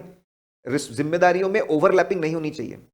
Span of control should be reasonable. एक आदमी के नीचे कितने लोग काम कर रहे हैं उसको स्पैन ऑफ कंट्रोल बोलते हैं। एक आदमी के नीचे 1000 लोग काम कर रहे हैं, अच्छा नहीं है। और एक आदमी के नीचे एक ही बंदा काम कर रहा है, ये भी अच्छा नहीं है। स्पैन ऑफ कंट्रोल स्ट्रक्चर में बराबर होना चाहिए। फिर generally dual responsibility should be avoided. एक बंदा 2 लोगों को रिपोर्ट करेगा, बेचारा इधर इधर करेगा ना उधर करेगा। ठीक है, अगर where it is not possible कि भाई ड्यूअल रिस्पॉन्सिबिलिटी देनी पड़ रही है, तो प्राइमरी रिस्पॉन्सिबिलिटी क्या है कि भाई पहले किसको इंपॉर्टेंस देंगे, किसका काम करेंगे, वो आप आइडेंटिफाई कर दो और सबको बता दो ताकि दूसरे को बुरा ना लगे। डोमिनेंस ऑफ वन स्ट्रक्चर अगर आप बना रहे हो, ऐसा नहीं होना चाहिए कि प्रोडक्शन सबसे प्रोडक्शन से हर ऑर्गेनाइजेशन में हर डिपार्टमेंट का इंपॉर्टेंस है। ऐसा नहीं प्रोडक्शन ही सबसे इंपॉर्टेंट है, आपने सेल्स को डाउनग्रेड कर दिया, अकाउंट्स को डाउनग्रेड कर दिया, इनको ही ज्यादा स्टाफ दे दिया, बाकी बेचारे बिना स्टाफ के बैठे, मार्केटिंग वाले बिना स्टाफ के बैठे। ऐसा नहीं होना चाहिए। स्ट्रक्चर सिंपल और इकोनॉमिकल होना चाहिए, एकदम साफ साफ कौन किसको रिपोर्ट करेगा, और इकोनॉमिकल। अगर टॉप में ज्यादा लोगों को रखेंगे तो महंगा हो जाता है, तो टॉप में कम लोग रखो, नीचे ज्यादा लोग रखो, that is a better structure. तो जनरल मोटर्स ग्रुपिंग अच्छी है क्या, मैनेजरियल डेवलपमेंट आपने किया है क्या, बैलेंस है क्या बराबर, आप क्या बैलेंस है, N for no overlapping, S for span of control बराबर है, डी स्टैंड फॉर आपका ड्यूअल रिस्पॉन्सिबिलिटी, ड्यूअल रिस्पॉन्सिबिलिटी नहीं होनी चाहिए, डोमिनेंस नहीं होना चाहिए, 2 है, और स्ट्रक्चर सिंपल इकोनॉमिकल होना चाहिए। आखिर में रिव्यू करो कि इतने सारे हमारे हमारे डिपार्टमेंट्स हैं, ठीक है, वो सब लोग पॉलिसीज प्रोसीजर्स को कंप्लाई कर रहे हैं क्या? परचेज डिपार्टमेंट कंप्लाई कर रहा है क्या, प्रोडक्शन डिपार्टमेंट कंप्लाई कर रहा है क्या, सेल्स वाले कंप्लाई कर रहे हैं क्या, अकाउंटिंग वाले कंप्लाई कर रहे हैं क्या, policies and procedures. Periodical review पहले देखना चाहिए कि इस कंप्लाई कर रहे हैं क्या, पीरियोडिकल रिव्यू करना चाहिए, खासकर जब change in system method operations हुआ है, चेंज हुआ है तो ज्यादा देखना चाहिए। और स्पेसिफिक वीकनेस निकाल के लाओ पॉलिसीज और प्रोसीजर्स में। पॉलिसी में वीकनेस है, सॉल्यूशन दो उसका। पॉलिसीज में क्या वीकनेस है वो देखो, उसका सॉल्यूशन दीजिए आप। ठीक है, लोग अगर ज्यादा काम कर रहे हैं तो उनको ओवर टाइम मिल रहा है, लेकिन जल्दी जा रहे हैं तो उसका कोई पनिशमेंट नहीं है, तो वो आप देखिए। ठीक है, तो इंटरनल ऑडिट का मतलब देखा 610 के हिसाब से कि उसमें इंटरनल ऑडिटर जनरली क्या क्या काम करता है। फिर अभी देखा कि इंटरनल ऑडिटर कौन से मैनेजमेंट के फंक्शंस, कौन से मैनेजमेंट के फंक्शंस रिव्यू करता है। अब क्या इंटीग्रिटी, ऑब्जेक्टिविटी और इंडिपेंडेंस इंटरनल ऑडिटर के लिए इंपॉर्टेंट? यस, मॉड्यूल बोलता है कोर प्रिंसिपल्स है, कोर प्रिंसिपल्स फंडामेंटल, ये कोर प्रिंसिपल्स है, फंडामेंटल है, इंटरनल ऑडिटिंग बिल्कुल जरूरी है। इंडिपेंडेंस मतलब लीगली, प्रोफेशनली, फाइनेंशियली डिपेंडेंट नहीं रहना। इंडिपेंडेंस इज इंपॉर्टेंट, आपको एमसीक्यू में कोर प्रिंसिपल्स पूछ लेंगे, तो इंडिपेंडेंस इज इंपॉर्टेंट प्रिंसिपल। मानता हूं इंटरनल ऑडिटर का इंडिपेंडेंस इतना नहीं होता जितना स्टैट्यूटरी ऑडिटर का होता है, फिर भी उसने अपना इंडिपेंडेंस कायम रखना चाहिए। इंडिपेंडेंस ऑफ माइंड भी, जब वो सोचे, जब वो इंडिपेंडेंस ऑफ माइंड जब वो सोचे तो वो किसी के भी प्रेशर में और इन्फ्लुएंस में नहीं, ही शुड बी, ठीक है, इंडिपेंडेंट। जब उसके डिसीजंस वो ले तो वो इंडिपेंडेंस ऑफ माइंड होना चाहिए, उसकी सोच में इंडिपेंडेंस होना चाहिए, उसने अपने डिपेंडेंसीज क्रिएट नहीं करना चाहिए, उसके बारे में नहीं सोचना चाहिए। और अपीयरेंस भी, मैनेजमेंट से डिस्टेंस बनाए रखे, उनके साथ घूम रहे, फिर रहे, पार्टीज कर रहे, साथ में फोटोग्राफ्स हर जगह पे, लोग कैसे मानेंगे कि आप इंडिपेंडेंट हो? कोई अनड्यू इन्फ्लुएंस, प्रेशर नहीं होना चाहिए। खास चीफ इंटरनल ऑडिटर की पोजीशन से समझता है कि उसके ऊपर प्रेशर है कि नहीं। तो इंडिपेंडेंस एक इंपॉर्टेंट चीज है। इंडिपेंडेंस ऑफ माइंड, उसके सोच में इंडिपेंडेंस होना चाहिए, किसी तरह का कोई प्रेशर नहीं होना चाहिए, दिखना भी चाहिए वो, अनड्यू इन्फ्लुएंस, प्रेशर कुछ भी नहीं होना चाहिए। और चीफ इंटरनल ऑडिटर की क्या पोजीशन है ऑर्गेनाइजेशन स्ट्रक्चर में, वो किसको रिपोर्ट करता है, उसकी क्या पावर्स है, उसके ऊपर क्या रिस्ट्रिक्शन है, उससे समझ में आता है उसका इंडिपेंडेंस कैसा है। फिर integrity, honesty is very important. He should be person of very high integrity, honesty, जो है जैसा है जो मिलेगा उसके हिसाब से रिपोर्ट करूंगा, सही तो सही, गलत तो गलत। ठीक है, ऑनेस्टी जरूरी है। फेयर, अपना जो भी काम करे उसमें फेयर डीलिंग्स, वापस फेयर मतलब रिलायबल, जो लिख रहा हूं सोच समझ के लिख रहा हूं, रिलायबल बात एकदम लिख रहा हूं अपने हर रिपोर्ट में। ऑनेस्ट चाहिए बंदा, फेयर बातें हमेशा, जो लिखेगा बहुत भरोसेमंद लिखे। कॉन्फ्लिक्ट ऑफ इंटरेस्ट अवॉइड करें। यार आप एक डिपार्टमेंट के हेड और आप इंटरनल ऑडिटर भी हो साथ में, ये कॉन्फ्लिक्ट ऑफ इंटरेस्ट होता है। आप ही कंपनी के सिस्टम्स डिजाइन कर रहे हो, आप ही इंटरनल ऑडिट कर रहे हो, कॉन्फ्लिक्ट ऑफ इंटरेस्ट होता है, कैसे होगा? पर्सनल बेनिफिट नहीं होना चाहिए, बंदे ने ऑनेस्ट रहना चाहिए, इंटीग्रिटी वाला होना चाहिए, रिलायबल चीजें करनी चाहिए, और कॉन्ट्रोवर्सी दूर रहो, कॉन्फ्लिक्ट ऑफ इंटरेस्ट भी नहीं होना चाहिए, पर्सनल बेनिफिट भी नहीं लेना चाहिए। ऑब्जेक्टिविटी मतलब being unbiased, being independence helps to remain unbiased. Personal relations इन सबको दूर में रख के अनबायस्ड तरीके से चेकिंग करनी है और रिपोर्टिंग करनी है। Don't be prejudiced, don't be prejudiced, don't be biased, ठीक है? ओनली बिकॉज, बायस्ड मत रहिए, ओनली बिकॉज आपके सीनियर है, तो आप, आपके सीनियर रह चुके हैं, सामने वाला बंदा आपका सीनियर रह चुका है, तो आप हमेशा उसके बारे में अच्छा सोच रहे, गलत है। ओनली बिकॉज वो आपके फर्स्ट एम्प्लॉयर थे तो आप उनके बारे में अच्छा सोच रहे, गलत है। इसको प्रिजुडिस्ड बोलते, बायस्ड बोलते। देखिए, इंडिपेंडेंस और ऑब्जेक्टिविटी क्लोज कॉन्सेप्ट्स है। यहाँ पे इतने अच्छे से उन्होंने मॉड्यूल में, मतलब मॉड्यूल वालों ने भी थोड़ा और बेहतर कर सकते थे। जब हम किसी पे लीगली, पर्सनली, प्रोफेशनली डिपेंडेंट नहीं होते, किसी तरह का रिलेशन नहीं होता, that's called independence. Being independent helps to remain objective. Honest और ऑब्जेक्टिव रहे, अगर हम इंडिपेंडेंट रहेंगे तो हम अनबायस तरीके से, बिना किसी प्रेशर के, ना झुकेंगे ना बिकेंगे, बिना किसी प्रेशर के हम लोग काम कर पाएंगे, ठीक है? चलिए, एनीवेज, तो ये कोर प्रिंसिपल्स है। क्वालिटीज ऑफ इंटरनल ऑडिट, देखो बहुत सारे पॉइंट्स थे, हमने क्या किया, उसको दो हिस्सों में बांट दिया ताकि याद रखने में आसानी है। एक्सपर्टीज, एक्सपर्टीज, उसका एक्सपर्टीज होना चाहिए। इंटरनल कंट्रोल सिस्टम्स को स्टडी करके, इवैल्यूएट करके, उसकी अच्छी बुरी बातें पता लगाने में सबसे इंपॉर्टेंट। अकाउंटिंग मैटर्स में एक्सपर्टीज होना चाहिए, उसको पता होना चाहिए अकाउंटिंग प्रोसेस कैसे चलती है, अकाउंटिंग कैसे होती है। फाइनेंशियल मैटर्स, तो इंटरनल, देखो सीक्वेंस भी देखो आप, ठीक है? सीक्वेंस भी आप देखो कि भाई पहले इंटरनल कंट्रोल्स में, इंटरनल कंट्रोल्स इवैल्यूएट करने में आप एक्सपर्ट होने चाहिए, फिर अकाउंटिंग मैटर्स में, फिर फाइनेंशियल मैटर्स में, इन सबके इवैल्यूएशन में आप एक्सपर्ट होने चाहिए, बेसिक नॉलेज होना चाहिए। मैनेजमेंट प्रिंसिपल्स की प्लानिंग कैसे होती है, पहले प्लानिंग होती है, बचपन में पढ़ा है, पहले प्लानिंग होती है, प्लानिंग के बाद में स्टाफिंग होती है, स्टाफिंग के बाद में एग्जीक्यूशन होता है, उसका सुपरविजन, कंट्रोल होता है। मैनेजमेंट के प्रिंसिपल्स पता होने चाहिए। कॉमर्स के subjects, accounts, costing, tax, finance, इसके बारे में पता होना चाहिए। टेक्नोलॉजी के बारे में पता होना चाहिए। तो आप एक्सपर्ट होने चाहिए इवैल्यूएटिंग, इन चीज़ों को इवैल्यूएट करने में, ठीक है? और इनका बेसिक नॉलेज होना चाहिए। कॉन्फिडेंशियलिटी मेंटेन करिए। क्वालिटीज हो गई। इंटरनल ऑडिट रिपोर्ट, ये सबसे इंपॉर्टेंट, ये नया आया है थोड़ा सा। पहले इंटर तो सभी बच्चे जो हमसे पढ़ भी चुके हैं, ठीक है, ये थोड़ा नया, नई चीज इन्होंने की है इंटरनल ऑडिट में। जनरली दो स्टेज में, स्टैंडर्ड्स ऑन इंटरनल ऑडिट के हिसाब से इंटरनल ऑडिट की रिपोर्टिंग जनरली दो स्टेज में होनी चाहिए। सबसे पहले stage number 1, assignment wise internal audit report, SIA मतलब standards on internal auditing. Stage number 1 में असाइनमेंट वाइज रिपोर्ट बनाना। देखो, इंटरनल ऑडिटर कोई रीजनल एरिया, ठीक है, सदर्न रीजन का ऑडिट करके आया, परचेस का ऑडिट करके आया, कोई प्लांट का ऑडिट करके आया, कोई स्पेसिफिक एरिया, फंक्शन, लोकेशन का ऑडिट करके आया। जब भी कोई इंटरनल ऑडिटर कोई स्पेसिफिक एरिया, लोकेशन, प्लांट का ऑडिट करके आएगा तो उसने उसकी असाइनमेंट, वो जो इंटरनल ऑडिट असाइनमेंट था उसकी उसने रिपोर्ट बनानी चाहिए, कि उसने लिखना चाहिए कि उसने असाइनमेंट कैसे परफॉर्म किया, कैसे प्लानिंग की, कितने लोग गए थे, कब गए थे, क्या प्लानिंग थी, क्या क्या चीज़ें चेक की, कैसे चीज़ें चेक की, और उसके बाद में क्या रिजल्ट्स निकल के आए, पूरा डिटेल देना चाहिए। और रिपोर्ट जो बनती है, एक रिपोर्ट जिस उनको ऑडिटर को देना चाहिए, और उनका जो जो लोकल एग्जीक्यूटिव मैनेजमेंट है, जो प्लांट हेड होगा, वहाँ का प्लांट हेड होगा, जो सुपरवाइजर होगा, उसको देनी चाहिए, ठीक है? मतलब पता होता है कि इनके बॉस कौन है, तो उनके बॉस को देनी चाहिए। स्टेज नंबर 1 होता है जितने इंटरनल ऑडिट में जितने छोटे छोटे असाइनमेंट वो करे, वो हर असाइनमेंट की रिपोर्ट बनाकर दो। स्टेज नंबर 2 होता है पीरियोडिक ऑडिट रिपोर्ट। ये क्या होता है? ऐसा है 380 लिखा है, अभी तक इशू नहीं हुआ, लेकिन उसके हिसाब से होगा। पीरियोडिक ऑडिट रिपोर्ट बनेगी। पीरियोडिक ऑडिट रिपोर्ट क्या है? ये कॉम्प्रिहेंसिव रिपोर्ट है। असाइनमेंट वाइज जितनी हमने रिपोर्ट्स बनाई थी उसको कंबाइन करके एक कॉम्प्रिहेंसिव रिपोर्ट हम लोग बनाते हैं। कॉम्प्रिहेंसिव जनरली ये क्वार्टरली होती है। इसमें असाइनमेंट वाइज रिपोर्ट्स की समरी होती है और कुछ पार्ट्स भी as it is copy paste डाले जाते हैं। ये रिपोर्ट जो है, ये रिपोर्ट हाईएस्ट गवर्निंग अथॉरिटी को, ऑडिट कमिटी को जाती है। अच्छा, असाइनमेंट वाइज जो रिपोर्ट्स होती है वो लोकल मैनेजमेंट्स को जाती है, लोकल वहां पे जो हेड्स है उनको जाती है। It is govern by 370, MCQ में आ सकता है। और जो आपकी कॉम्प्रिहेंसिव रिपोर्ट है वो किसको जाएगी, वो ऑडिट कमिटी को जाएगी। ठीक है, ऑडिट रिपोर्ट में क्या रहेगा, बहुत आसान, की elements of internal audit report. देखिए इसमें हम फटाफट रिवाइज कर रहे हैं। इंटरनल ऑडिट रिपोर्ट, भाई इंटरनल ऑडिट को अपॉइंट किया तो उसका ऑब्जेक्टिव स्कोप क्या था, उसको भाई गवर्नेंस के लिए अपॉइंट किया था, रिस्क मैनेजमेंट के लिए अपॉइंट किया था, इंटरनल कंट्रोल्स के अपॉइंट क्यों अपॉइंट किया था, पहले वो बताएगा साफ साफ। फिर उसने अपना काम किया as per standards on internal audit बताएगा, भाई मेरा ये ऑब्जेक्टिव था, मैंने एसआईए के हिसाब से काम किया।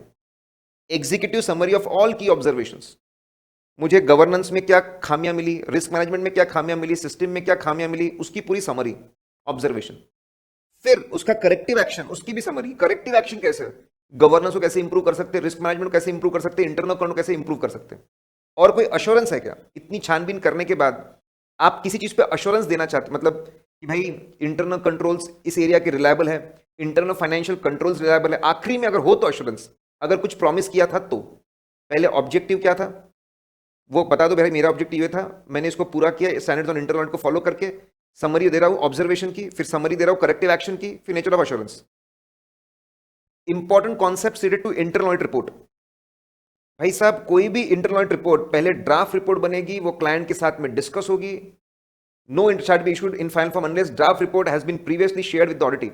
हमेशा ड्राफ्ट रिपोर्ट शेयर की जाएगी, डिस्कस की जाएगी, फिर फाइनल रिपोर्ट। फॉर्म और कंटेंट डिपेंड करता है प्रोफेशनल जजमेंट और consultation with auditee and input from key stakeholders, उसके जजमेंट पे। मैटर्स को कितना डेप्थ में समझाना, कैसे समझाना, कौन से फिगर्स लेके समझाना, उसका जजमेंट है। और क्या चाहते हैं ऑडिटी, क्या चाहता है, खुद के जजमेंट के हिसाब से क्या चीजें लिखी होनी चाहिए और वो क्या चाहता है, दोनों को ध्यान में रख के कंटेंट तय होता है। टाइम फ्रेम, भाई ऑडिट खत्म होने के बाद में आप जल्दी ही रिपोर्ट दे दीजिए ना। वेरी इंटरेस्टिंग, ये भी मुझे बहुत इंपॉर्टेंट लगता है। 370 में असाइनमेंट वाइज रिपोर्ट के बारे में बोला है, 380 में कॉम्प्रिहेंसिव रिपोर्ट के बारे में बोला है, 390 में फॉलोअप, सिर्फ रिपोर्ट बना के दे देना। 390 स्टैंडर्ड, उसके हिसाब से monitoring and reporting of prior audit issues. ठीक है, इसमें क्या है कि पुराने रिपोर्ट्स में जो इशू रेस किए गए थे कि ये प्रॉब्लम्स है, ये उसके सॉल्यूशन से सजेशन दिए गए थे, क्या वो प्रॉब्लम्स को समझा गया, क्या वो सॉल्यूशंस को समझ के इंप्लीमेंट किया गया। ठीक है, इसको बोलते हैं monitoring, monitoring and reporting of prior audit issues. इसको फॉलोअप होना चाहिए पुरानी रिपोर्ट्स में, पुरानी रिपोर्ट्स में क्या इशू थे, क्या सजेशंस थे, उसको और उसको इंप्लीमेंट किया गया, इसकी रिपोर्टिंग जानी चाहिए टीसीडब्ल्यूजी को, ऑडिट कमेटी को रिपोर्टिंग जानी चाहिए। 390 के हिसाब से इंटरनल ऑडिटर की जिम्मेदारी है पुराने इश्यूज का क्या हुआ उसको देखकर रिपोर्टिंग करे। चीफ इंटरनल ऑडिटर की जिम्मेदारी है कि कंटिन्यूअस मॉनिटरिंग करे, पुराने इसको क्या हुआ, एक्शन प्लान इंप्लीमेंट हुए, एक्शन प्लान्स जो बोले थे वो इंप्लीमेंट, मैनेजमेंट को बोल समझाना, उससे इंप्लीमेंट करवाना। ठीक है, और जो इशू क्लोज होगा उसको खत्म कर देना, जो बाकी पेंडिंग है उसको रिपोर्ट करना। इसकी फॉर्मल प्रोसेस होनी चाहिए, सिर्फ रिपोर्ट बना के कोई मतलब नहीं है। ठीक है, फॉलोअप प्रोसेस होना चाहिए, मॉनिटरिंग होनी चाहिए, रिपोर्टिंग होनी चाहिए, और प्रायर ऑडिट इश्यूज उसकी जिम्मेदारी चीफ इंटरनल ऑडिटर ने लेनी चाहिए। इसके लिए एक्शन टेकन रिपोर्ट बननी चाहिए। अब इंटरनल ऑडिटर क्या करता है, कैसे, how he does it, internal auditor पुरानी रिपोर्ट्स को निकालता है और उसको रिव्यू करता है कि मैंने ये प्रॉब्लम्स बताए थे, ये सजेशंस बताए थे, इन्होंने फॉलो किए क्या। अगर एक्शन नहीं लिए तो वो समझता है, मैनेजमेंट को बताता तुमने एक्शन क्यों नहीं लिए। ठीक है, बताने के बाद में भी मैनेजमेंट एक्ट नहीं करता, इंप्लीमेंट नहीं करता, तो उसका रीजन नोट करेगा और रिपोर्ट में बताएगा रीजन क्या है। मैनेजमेंट लापरवाह है, मैनेजमेंट को समझ में नहीं आता, मैनेजमेंट के पास बजट नहीं है, मैनेजमेंट के पास स्टाफ नहीं है, मैनेजमेंट के पास टाइम नहीं है, वो रिपोर्टिंग करेगा। नहीं हुआ तो क्यों नहीं हुआ। अगर management has accepted, initiated the action, तो पीरियडिकली उसको रिव्यू करेगा, कितना कितना प्रोग्रेस है, 20%, 30%, कितना प्रोग्रेस है, उससे क्या इफेक्ट हो रहा है। ठीक है, कि भाई क्या इफेक्ट हो रहा है वो भी बताएगा, और बताएगा कि कितना परसेंट इंप्लीमेंट हो चुका है। नहीं अगर इंप्लीमेंट करे तो रीजंस बताएगा, इंप्लीमेंट करे तो उसका स्टेटस बताएगा, स्टेटस क्या है वो बताएगा। देखिए इतना 4 पेज में, बड़ी मुश्किल 4 पेज भी नहीं है, उससे भी छोटा है पूरा इंटरनल ऑडिट जो आपसे एक्सपेक्टेड है 138 और 610 के अलावा, इसमें पूरा अच्छे से कवर हो गया है।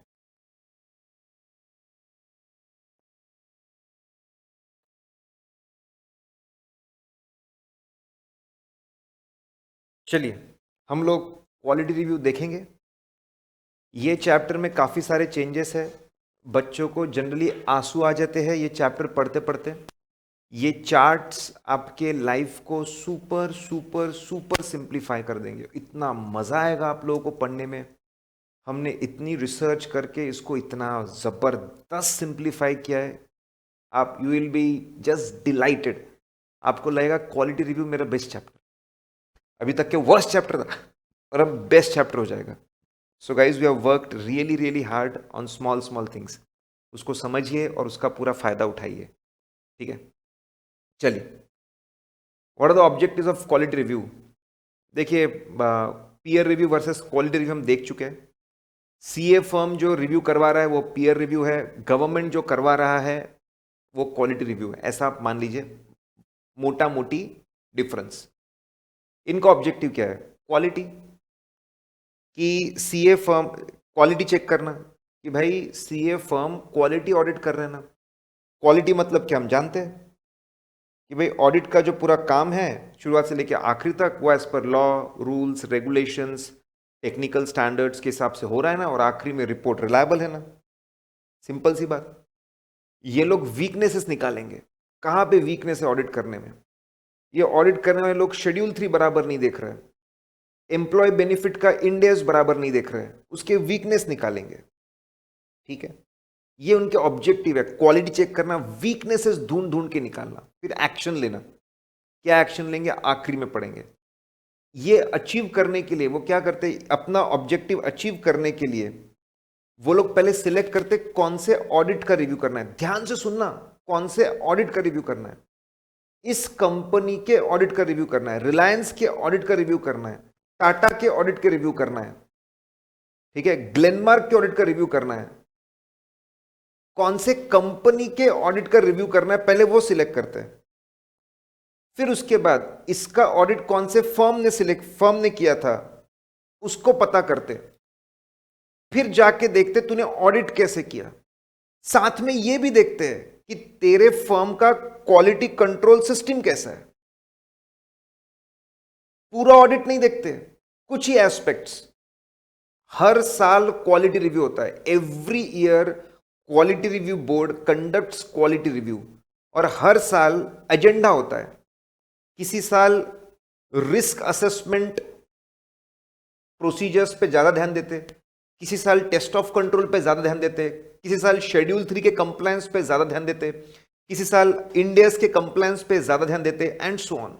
तो कुछ ही एस्पेक्ट, जितने एस्पेक्ट चेक करने के लिए बोले गए थे रिव्यूअर को, टेक्निकल रिव्यूअर बोलते हैं। पीयर रिव्यू में पीयर रिव्यूअर बोलते हैं, यहां टेक्निकल रिव्यूअर बोलते हैं। उतने ही चेक करते हैं। तो क्या ऑब्जेक्टिव में नहीं है? ऑडिट फर्म के पूरे ऑडिट्स रिव्यू करना ऑब्जेक्टिव में नहीं है। जिस ऑडिट को सिलेक्ट किया उसकी सभी बातें चेक कर लेंगे, यह भी ऑब्जेक्टिव में नहीं है। सिर्फ लिमिटेड चीजें चेक करते, इसीलिए रिव्यू कर दिया। तो जो ऑडिट का हमने रिव्यू किया, रिव्यू में जितनी बताया बस उतनी गलतियां है, बाकी सब सही है, ऐसा नहीं है। हम बहुत लिमिटेड चीजें चेक कर रहे हैं। ये हमारे ऑब्जेक्टिव है, उसको अचीव करने के लिए हम ऐसे काम करते हैं, ये करते हैं, ये नहीं करते हैं। ठीक है, अब मैंने आपको बताया हर साल रिव्यू होता है। तो फाइनेंशियल ईयर 18-19 में क्वालिटी रिव्यू हुआ था। उन्होंने अपना एजेंडा बनाया, तो एजेंडा में एसक्यूसी 1 में कौन सी बातें चेक करेंगे उन्होंने अपने एजेंडा में लिखा था।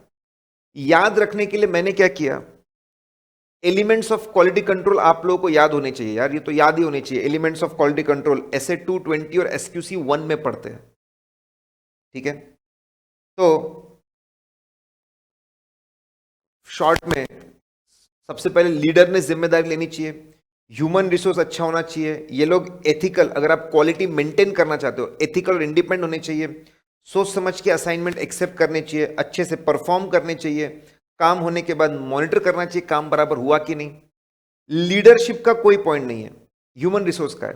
तो एजेंडा में लिखा था एसक्यूसी 1 के लिए कि जाके देखो एसक्यूसी 1 के हिसाब से जो स्टाफ का कॉम्पिटेंस है, नॉलेज है, एक्सपीरियंस है, कैपेबिलिटी है, उसके हिसाब से उनके लिए training programmes, education programme design करके इंप्लीमेंट किए क्या। Independence, annual independence confirmation firm में सभी लोगों से हर साल लिखवा कर लेते हैं कि जितने भी क्लाइंट थे उनसे वो इंडिपेंडेंट थे ना, कुछ इंडिपेंडेंस इश्यूज तो नहीं थे। हर साल मंगवाया क्या, फिर एक्सेप्टेंस और कंटिन्यूएंस के पहले, कोई भी असाइनमेंट एक्सेप्ट करने से पहले, कंटिन्यू करने से पहले इंडिपेंडेंस चेक करवाना, और साइन करने के पहले देखा ना इंडिपेंडेंस के इश्यूज में कोई चेंज है ना। इतना महत्व है इंडिपेंडेंस का क्वालिटी मेंटेन करने में। SQC1 ये बातें बोलता है और हमको चेक करना है कि CA फॉर्म्स ने बातें की क्या बराबर। फिर एंगेजमेंट परफॉर्मेंस में आप सबको पता है कुछ ऐसे 220 के हिसाब से EQCR, engagement quality control review. Engagement quality control review करवाया क्या? नॉन टीम मेंबर से रिव्यू करवाते। प्लानिंग स्टेज में रिव्यू कराओ, प्लान बराबर था क्या? सिग्निफिकेंट जजमेंट्स बनाए तो वो रिव्यू कराओ, आखिरी में रिपोर्ट बराबर, ये सारे रिव्यूज करवाए ना, उसके बाद ही साइन करना है। मॉनिटरिंग के लिए CA फर्म में एक बंदे को असाइन किया है ना। अच्छा, ऊपर AFUR आपने पढ़ा होगा। AFUR मतलब audit firm under review, audit firm under review. Monitoring के लिए आपने बंदे को जिम्मेदार ठहराया, अपॉइंट किया है ना, जो फर्म के क्वालिटी कंट्रोल सिस्टम को मॉनिटर करे, ठीक है, उसके पास सफिशिएंट अथॉरिटी हो, पूरा मॉनिटरिंग करे और बताए कहाँ पे अच्छी चीज़ें, कहाँ पे खामियां हैं। तो 18-19 में जो क्वालिटी रिव्यू हुआ था उसके एजेंडा में SQC1 में ये बातें चेक करनी थी CA फर्म में जाकर। क्वालिटी रिव्यू बोर्ड में कितने लोग होंगे? 11 लोग होंगे। एक चेयरमैन होगा, एक चेयरमैन होगा और 10 मेंबर्स होंगे, and there will be 10 members, ठीक है। चेयरमैन और 5 मेंबर्स, चेयरमैन और 5 मेंबर्स जो है ये सेंट्रल गवर्नमेंट अपॉइंट करेगा, और जो 5 मेंबर्स है, 5 मेंबर्स आपका जो CA इंस्टीट्यूट है वो अपॉइंट करेगा। मेजॉरिटी, मेजॉरिटी कौन अपॉइंट कर रहा है? Central government. Central government majority appoint कर रहा है, उनका कंट्रोल चलता है। ये मेंबर्स कहां से आएंगे? जो मेंबर्स कहां से आते जनरली? फील्ड ऑफ, देखो सीक्वेंस इसमें, लॉ, लॉ से छोटा इकोनॉमिक्स, उससे छोटा बिजनेस, उससे छोटा फाइनेंस, उससे छोटा अकाउंटेंसी, यहां पर भी सीक्वेंस है। फंक्शंस ऑफ QRB, ये प्रोफेशनल एथिक्स में भी पढ़ते हैं। चार्ट अकाउंटेंट्स कैसी सर्विसेज दे रहे हैं उसको रिव्यू करना, फिर काउंसिल को बताना क्या चेंजेस होने चाहिए स्टैंडर्ड्स ऑन ऑडिटिंग में, अकाउंटिंग स्टैंडर्ड्स में, गाइडेंस नोट में। CS को बताना उन्होंने अपने काम करने तरीके में क्या चेंजेस होने चाहिए। एक बहुत जबरदस्त इंपॉर्टेंट क्लैरिफिकेशन, NFRA आया और NFRA ने क्राइटेरिया दिए हैं। NFRA ने क्राइटेरिया दिए हैं कि ये कंपनीज हम कवर कर रहे हैं, इनकी अकाउंटिंग और ऑडिटिंग हम देखेंगे।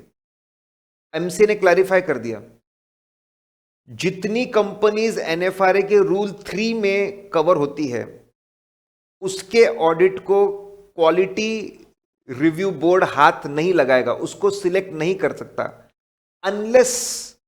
Unless reference is made by. जब तक रेफरेंस नहीं आता, कौन रेफरेंस नहीं आता? जब तक reference is not given by NFRA, जब तक NFRA रेफरेंस ना दे, ठीक है, ये खास है। तो जो कंपनीज NFRA में आती है उसको क्वालिटी रिव्यू में सिलेक्ट, उसके ऑडिट को क्वालिटी रिव्यू में सिलेक्ट हम नहीं कर सकते, ठीक है। ओके, लिस्ट आप कंपनी ऑडिट 2 जो चैप्टर है, हमारे नोट्स डाले हुए हैं, हमारे नोट्स डाले हुए हैं आपके टेलीग्राम चैनल पे, वहां पे कंपनी ऑडिट 2 के नोट्स में देख सकते हैं। तो मतलब आज के डेट में प्राइवेट कंपनीज और अनलिस्टेड पब्लिक कंपनीज के ऑडिटिंग रिव्यू सिलेक्ट कर सकते हैं रिव्यू के लिए। कवरेज, सेक्शन 28B तो बोलता है क्वालिटी रिव्यू बोर्ड के पास पावर है to review all the services given by chartered account, वो जितनी भी सर्विसेज देते हैं। लेकिन अभी जो क्वालिटी रिव्यू बोर्ड ने जो प्रोसीजर्स इशू की है रिव्यू की, उसके हिसाब से they are covering only quality of statutory audit services given, और उसकी रिपोर्टिंग। सिर्फ CA फर्म्स स्टैट्यूटरी ऑडिट कैसे कर रहे हैं बस उसी को कवर कर रहे हैं, और स्टैट्यूटरी ऑडिट की क्वालिटी मेंटेन करने के लिए क्वालिटी कंट्रोल सिस्टम कैसा है बस उसको कवर कर रहे हैं।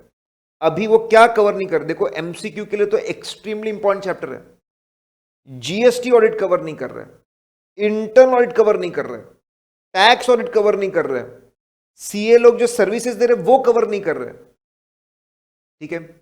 They are not covering these things. These things may be covered by QRB at later stage, आगे जाके ये कवर कर सकते हैं, अभी तो नहीं कर रहे। अब सिलेक्शन बड़ी मजेदार चीज है, बच्चों को समझ में नहीं आता है। देखिए समझिए, रिव्यू करना है कि ऑडिट फर्म्स ऑडिट कैसे कर रहे हैं, उसको रिव्यू सिलेक्ट करना है। सिलेक्शन के दो तरीके हैं, दो तरीके हैं। हर साल क्वालिटी रिव्यू होता है, हर साल क्वालिटी रिव्यू होता है, और हर साल के क्वालिटी रिव्यू की रिपोर्ट बनती है। ठीक है, सिलेक्शन दो तरह के, एक होता है इनडायरेक्ट सिलेक्शन जो फेमस है, और एक होता है डायरेक्ट सिलेक्शन। मतलब एक होता है criteria based on entity audited and criteria based on audit firm. मतलब पहले हम लोग सिलेक्ट करेंगे कौन से एंटिटी का ऑडिट हो रहा है, और फिर हम उससे निकालेंगे इसका ऑडिट कौन से सीए फर्म ने किया है, फिर जाके देखेंगे तूने ऑडिट कैसे किया और तेरा क्वालिटी कंट्रोल सिस्टम कैसा है। इसको इनडायरेक्ट सिलेक्शन बोलेंगे। और दूसरा, डायरेक्ट सीए फर्म को सिलेक्ट कर सकते हैं। तो दो तरीके होते हैं, एक जो एंटिटी का ऑडिट हुआ है उसके बेसिस पे सिलेक्शन करना, या सीधा ऑडिट फर्म को सिलेक्ट करना। अब जो एंटिटी का फर्म का सिलेक्शन अगर आप कर रहे हो, तो फर्म में कितने असाइनमेंट्स है, कितने ज्योग्राफिकल लोकेशंस है, किस तरह के असाइनमेंट्स वो करते हैं, उसके हिसाब से सिलेक्शन करते हैं। अब जो कंपनीज का ऑडिट हुआ है उसको कैसे सिलेक्ट करते हैं, उसका बेसिस है। देखिए हमने ये थ्योरी पढ़ने जाओगे ना पागल ही हो जाओगे, थ्योरी पढ़ने जाएंगे इसकी तो पागल ही हो जाएंगे। मतलब हम लोगों ने बहुत इस पे मेहनत करके ये चार्ट्स बहुत बनाए, और ये आपकी लाइफ को बहुत सिंप्लीफाई करेंगे।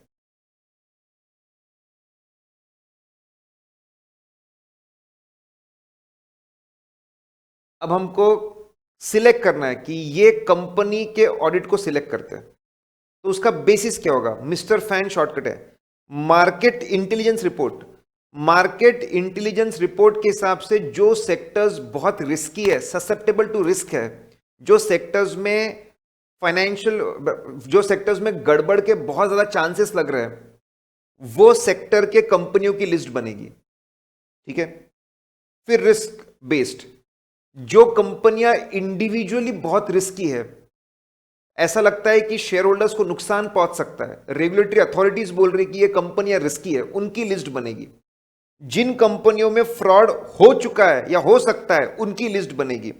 जहां पे अकाउंटिंग इरेगुलरिटीज मिल चुकी है मीडिया अदर रिपोर्ट्स में, उनकी लिस्ट बनेगी मिस्टर फैन एन। जहां पे नॉन कंप्लायंस हुए तो इनकी लिस्ट बनेगी। मार्केट इंटेलिजेंस रिपोर्ट के हिसाब से, रिस्क बेस्ड, फ्रॉड के हिसाब से, अकाउंटिंग इरेगुलरिटीज के हिसाब से, नॉन कंप्लायंस के, फिर इसमें से रैंडमली सिलेक्शन होगा कंपनियों का कि भाई ये कंपनियों को सिलेक्ट करते, इनके ऑडिट को रिव्यू करेंगे। अगर किसी कंपनी का सिलेक्शन हो, उसका जॉइंट ऑडिट है, तो दोनों जॉइंट ऑडिटर्स का रिव्यू होगा। रेफरेंस भी भेज सकते हैं, सेबी, उससे छोटा IRDA, RBI, MCA, NFRA, ये लोग रेफरेंस भेज सकते हैं। कंप्लेंट्स, अगर on the base of complaints made by regulatory body, अगर कंप्लेंट्स रेगुलेटरी बॉडी अगर किसी कंपनी की कंप्लेंट कर रहा है, मीडिया में बहुत निगेटिव रिपोर्ट आ रहा है, उसके बेसिस पे भी सिलेक्शन हो सकता है। लेकिन अगर रेगुलेटरी बॉडी कंप्लेंट कर रही है कि भाई ऑडिट बराबर नहीं हुआ है, कंप्लेंट कर रही है, उसके बेस पे सिलेक्शन। लेकिन सपोज कोई इंडिविजुअल, कोई firm, partners of firm, company, director, officer complaint करते हैं कि सीए फर्म बराबर ऑडिट नहीं कर रहे, उनको एंटरटेन नहीं करेंगे। बड़े लोगों को एंटरटेन करेंगे, छोटे लोगों की कंप्लेंट एंटरटेन नहीं करेंगे। उसके लिए आप कहां जाओ, सीए एक्ट में डिसिप्लिनरी मैकेनिज्म है, उनके पास जाओ, यहां मत आओ। ठीक है, quality review cycle, peer review में लेवल 1, लेवल 2 है। लेवल 1 वालों को हर 3 साल में एक बार पीयर रिव्यू करना पड़ता है, लेवल 2 में हर 4 साल में एक बार करना पड़ता है। अब ये जो क्वालिटी रिव्यू साइकिल है, यहां पर क्वालिटी रिव्यू कितने पार्टनर्स है उस पर डिपेंड करता है। इंटरेस्टिंग यार, एमसीक्यू के लिए तो बड़ा इंपॉर्टेंट है ये। 20 या उससे ज्यादा होंगे तो वंस इन 3 इयर्स, 20 या उससे ज्यादा होंगे तो once in 3 years quality review करना पड़ेगा। 10 या उससे ज्यादा होंगे वंस इन 4 इयर्स, 10 से कम होंगे वंस इन 5 इयर्स। तो मतलब सबको क्वालिटी रिव्यू करवाना पड़ेगा। लेकिन प्रैक्टिकल लाइफ में ऐसा हो नहीं रहा है अभी। मतलब क्वालिटी रिव्यू बोर्ड इतना बड़ा नहीं है, इतना बड़ा इंफ्रास्ट्रक्चर नहीं है कि सभी सीए फर्म्स को कवर कर ले, लेकिन ये उनका टारगेट है। 20 वाले वंस इन 3 ईयर, 10 वाले once in 4 year, less than वाले वंस इन 5 ईयर्स। और पीयर रिव्यू से मैच होता है। लेवल 1 का वहां पर भी वंस इन 3 ईयर्स है, और लेवल 2 का जो छोटी है वंस इन 4 ईयर्स है। नंबर ऑफ एंगेजमेंट्स, एक ऑडिट फर्म के ज्यादा से ज्यादा कितने असाइनमेंट आप सिलेक्ट कर सकते हो, हाउ मेनी असाइनमेंट? तो मैक्सिमम वो बोल रहे 3। एक ऑडिट फर्म अंडर रिव्यू के मैक्सिमम आप 3 असाइनमेंट, इस साल क्वालिटी रिव्यू हो रहा है तो इस साल क्वालिटी रिव्यू में मैक्सिमम 3 असाइनमेंट सिलेक्ट करेंगे, डिपेंडिंग ऑन अलग अलग ज्योग्राफिकल एरियाज, रेगुलेटरी कंसर्न्स को ध्यान में देते हुए मैक्सिमम 3। लेकिन हमको पहले भी हमने रिव्यू किया इस सीए फर्म का, वो रिव्यू के रिजल्ट्स कैसे थे उस पे भी उससे अफेक्ट होगा ये आंकड़ा, उससे चेंज हो सकता है। अगर पास्ट में ये सीए फर्म लाजवाब थी, कोई इनके अगेंस्ट कोई इशू नहीं निकले थे, तो 1 के ऊपर नहीं जाएंगे। ऐसे तो 3 तक जा सकते हैं, लेकिन पास्ट में अगर अच्छा परफॉर्मेंस था 1 के ऊपर नहीं जाएंगे। पास्ट में बेकार परफॉर्मेंस था, बेकार क्वालिटी ऑडिट किया था, तो फिर साहब मोर देन 3 ऑडिट एंगेजमेंट्स भी हो सकता है। और जो साइकिल है सिलेक्शन की, साइकिल सिलेक्शन की और छोटी भी हो सकती है, छोटी भी हो सकती है साहब। अब empanelment of technical reviewer, very important. देखो, रिव्यू करने के लिए जो लोग चाहिए उसको टेक्निकल रिव्यूअर बोलते हैं। पीयर रिव्यू में पीयर रिव्यूअर क्राइटेरिया क्या है? कौन रजिस्टर करवा सकता है? बंदा एक्टिव प्रैक्टिस में, मतलब प्रैक्टिसिंग चार्ट अकाउंटेंट चाहिए, 15 साल का उसके पास एक्सपीरियंस चाहिए, पोस्ट क्वालिफिकेशन एक्सपीरियंस 15 साल का, और उसने खुद साइन करना चाहिए कम से कम 3 स्टैट्यूटरी ऑडिट। किसके? सबसे बड़ा सेंट्रल स्टैट्यूटरी ऑडिट, या तो बैंक का सेंट्रल स्टैट्यूटरी ऑडिटर, या तो उससे छोटा गवर्नमेंट कंपनी का, उससे छोटा पब्लिक कंपनी का, उससे छोटा private company having annual turn 50 crore और मोर लास्ट 10 इयर्स में। एक तो बंदा प्रैक्टिसिंग चाहिए, 15 साल या उससे ज्यादा का एक्सपीरियंस चाहिए, और उसने खुद ने साइन करना चाहिए। ऐसे बड़े बड़े, कम से कम बड़े बड़े 3 असाइनमेंट साइन करने चाहिए। पिछले कितने सालों में? पिछले 10 सालों में। और ये जो 3 की हमने बात की, वो सारे के सारे प्राइवेट कंपनी के नहीं होने चाहिए, उसमें से एक कम से कम अदर देन प्राइवेट कंपनी होना चाहिए। ठीक है, ये सब चीजें होनी चाहिए पॉजिटिव। क्या नहीं होना चाहिए? No disciplinary proceedings pending, disciplinary proceedings pending नहीं होनी चाहिए पिछले 3 साल में और देयर आफ्टर, जब तक एम्पैनल करते तब तक। अच्छा, क्वालिटी रिव्यू बोर्ड के, जो बोर्ड के लोग हैं वही टेक्निकल रिव्यूअर नहीं बन सकते, ठीक है? मतलब मैच बोर्ड और मैच रिव्यूअर ऐसा नहीं। सेंट्रल काउंसिल के लोग नहीं चाहिए, गवर्नमेंट बोलता है सेंट्रल काउंसिल, सीए इंस्टीट्यूट के लोग नहीं चाहिए। तुम लोग पीयर रिव्यू करो ना, तुम इधर मत भटको।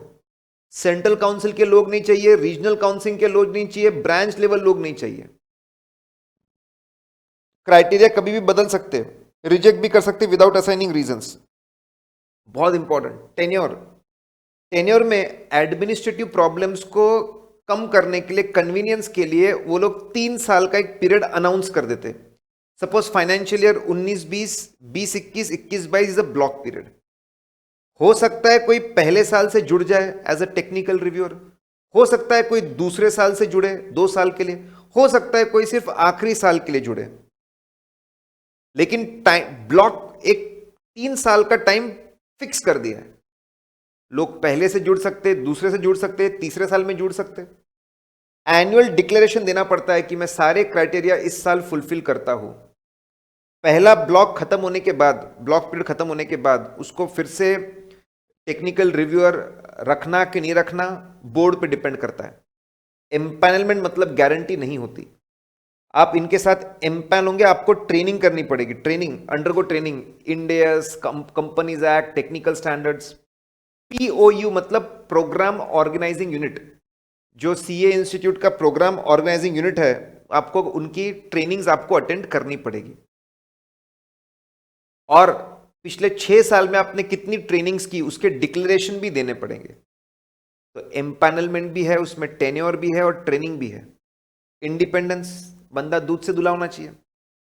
मैंने देखो इसमें सीक्वेंस है। सबसे बड़ी बात, डिसिप्लिनरी प्रोसीडिंग पेंडिंग नहीं होनी चाहिए और कोई एक्शन नहीं होना चाहिए पिछले 3 सालों में। उससे छोटा, जिस कंपनी का ऑडिट आप रिव्यू कर रहे हैं, आप उसके लिए डिस्क्वालिफाइड नहीं होने चाहिए। You should not B disqualified, not be disqualified. आप स्टैट्यूटरी ऑडिटर नहीं होने चाहिए। You should not B A statutory auditor. खुद स्टैट्यूटरी ऑडिटर नहीं होना चाहिए, उसकी फर्म स्टैट्यूटरी ऑडिटर नहीं होनी चाहिए। देखो लंबा है बहुत। जो सीए है वो खुद स्टैट्यूटरी ऑडिटर नहीं होना चाहिए, उसकी जो फर्म है वो ऑडिटर, टेक्निकल रिव्यूअर, वो ऑडिटर नहीं होना चाहिए। उसकी वो फर्म जिस नेटवर्क में है, कोई भी नेटवर्क फर्म ऑडिटर नहीं होनी चाहिए। नेटवर्क फर्म के जो पार्टनर है वो भी ऑडिटर नहीं होनी चाहिए, या फिर कोई सर्विसेज भी नहीं देनी चाहिए पिछले 3 साल में। बाप रे। सबसे बड़ी बात डिसिप्लिन प्रोसीडिंग नहीं, उससे छोटी बात डिस्क्वालीफाई नहीं, उसकी छोटी बात स्टैट्यूटरी ऑडिटर अदर सर्विसेज नहीं।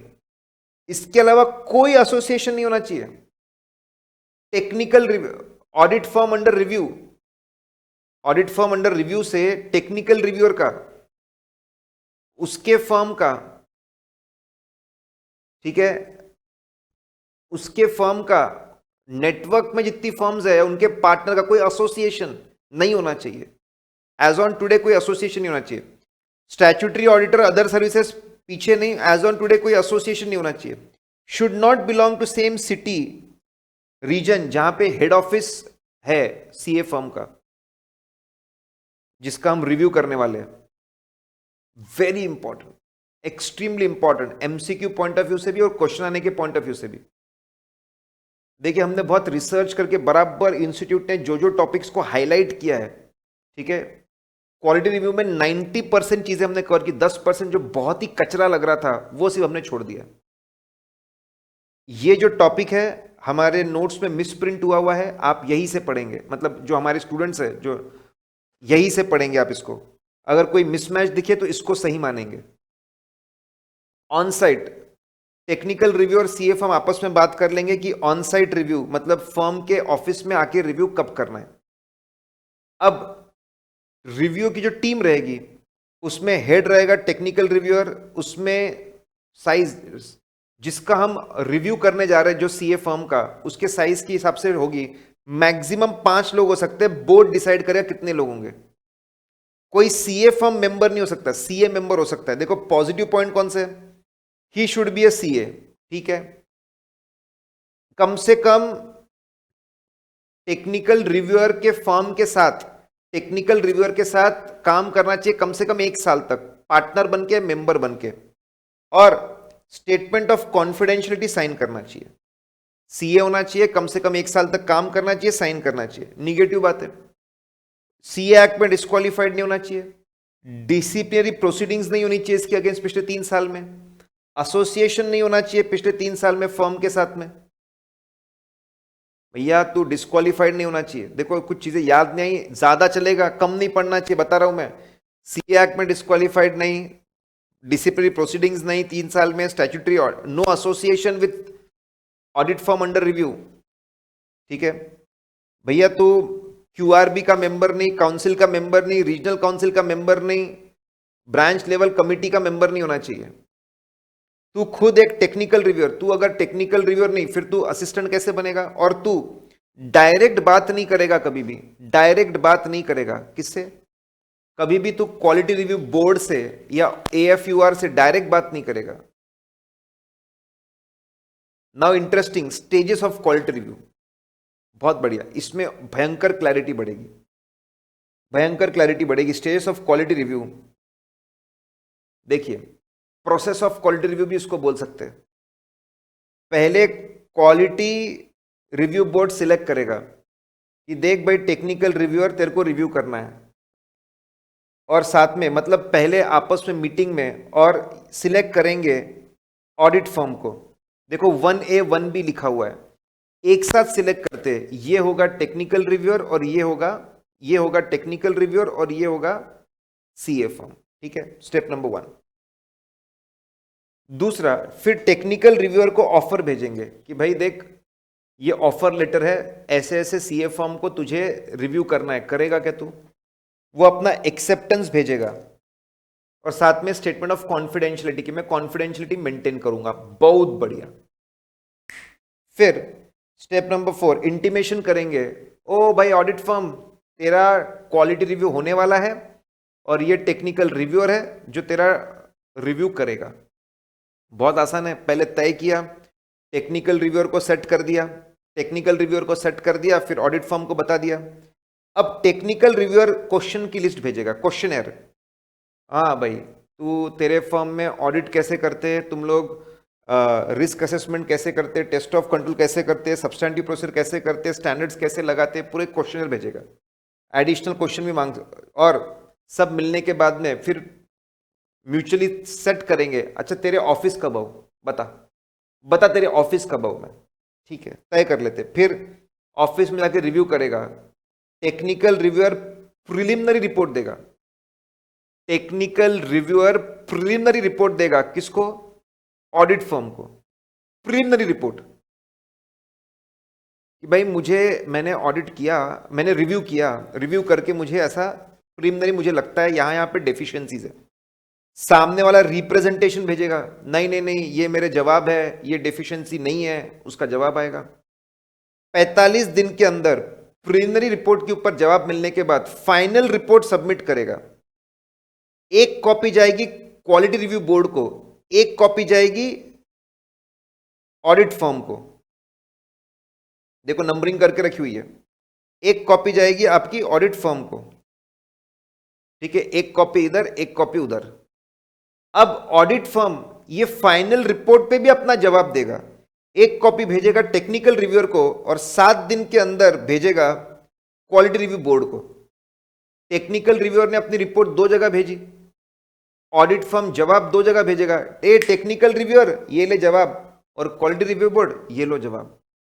अब फाइनल रिपोर्ट और उनके जवाब को बैठकर टेक्निकल रिव्यूअर एनालाइज करेगा और उसकी समरी, भाई मेरे इश्यूज की समरी, उसके जवाब, समरी ऑफ फाइंडिंग्स और उसके मेरे इश्यूज और उसके जवाब की समरी बनाकर, देखो ऑडिट फर्म को जवाब देने के लिए 2 मौके मिल रहे हैं, एक तो प्रिलिमिनरी रिपोर्ट पे भी मिला था और एक यहां पर भी मिला है। अब फाइनल रिपोर्ट और उसके जवाब की समरी मिलकर के एक रिपोर्ट जाएगी क्वालिटी रिव्यू बोर्ड को और एक रिपोर्ट जाएगी QRG, quality review group. Quality review group expert groups होते हैं, they are like advisers to quality review board. Board क्या है, पूरा बड़े बड़े डिसीजंस लेता है, उनको एडवाइजरी सर्विसेज एक्सपर्ट ग्रुप्स होते हैं, quality review groups industry wise होते हैं, कुछ जनरल ग्रुप्स होते हैं। तो फाइनल एनालिसिस दोनों को गया है। क्वालिटी रिव्यू ग्रुप अपने रिकमेंडेशंस भेजेगा कि ये सीए फर्म को अच्छा काम है छोड़ दो, इसको पनिश करो, इसको ये करने को बोलो, वो करने को बोलो।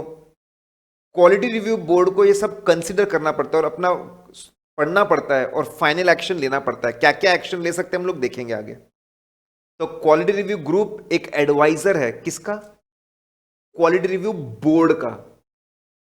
Factors affecting quality of technical review, factors affecting quality of technical review. अब टेक्निकल रिव्यूअर की क्वालिटी किस पे डिपेंड करती है, उसका खुद का नॉलेज और एक्सपीरियंस कैसा है, उसकी टीम कैसी थी, वो कैसा था, उसकी टीम कैसी थी, उन्होंने कितना टाइम, देखो सीक्वेंस बनाई है, हर चीज की हमने प्यारी प्यारी सीक्वेंस बना के रखी है। उसका एक्सपीरियंस कैसा था, उसकी टीम कैसी थी, उन्होंने कितना टाइम डिवोट किया,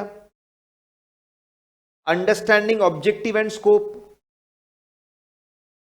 उन्होंने क्वालिटी रिव्यू असाइनमेंट को कितने अच्छे से समझा, अपनी टीम को कैसे डायरेक्ट किया, सुपरवाइज किया, मॉनिटर किया,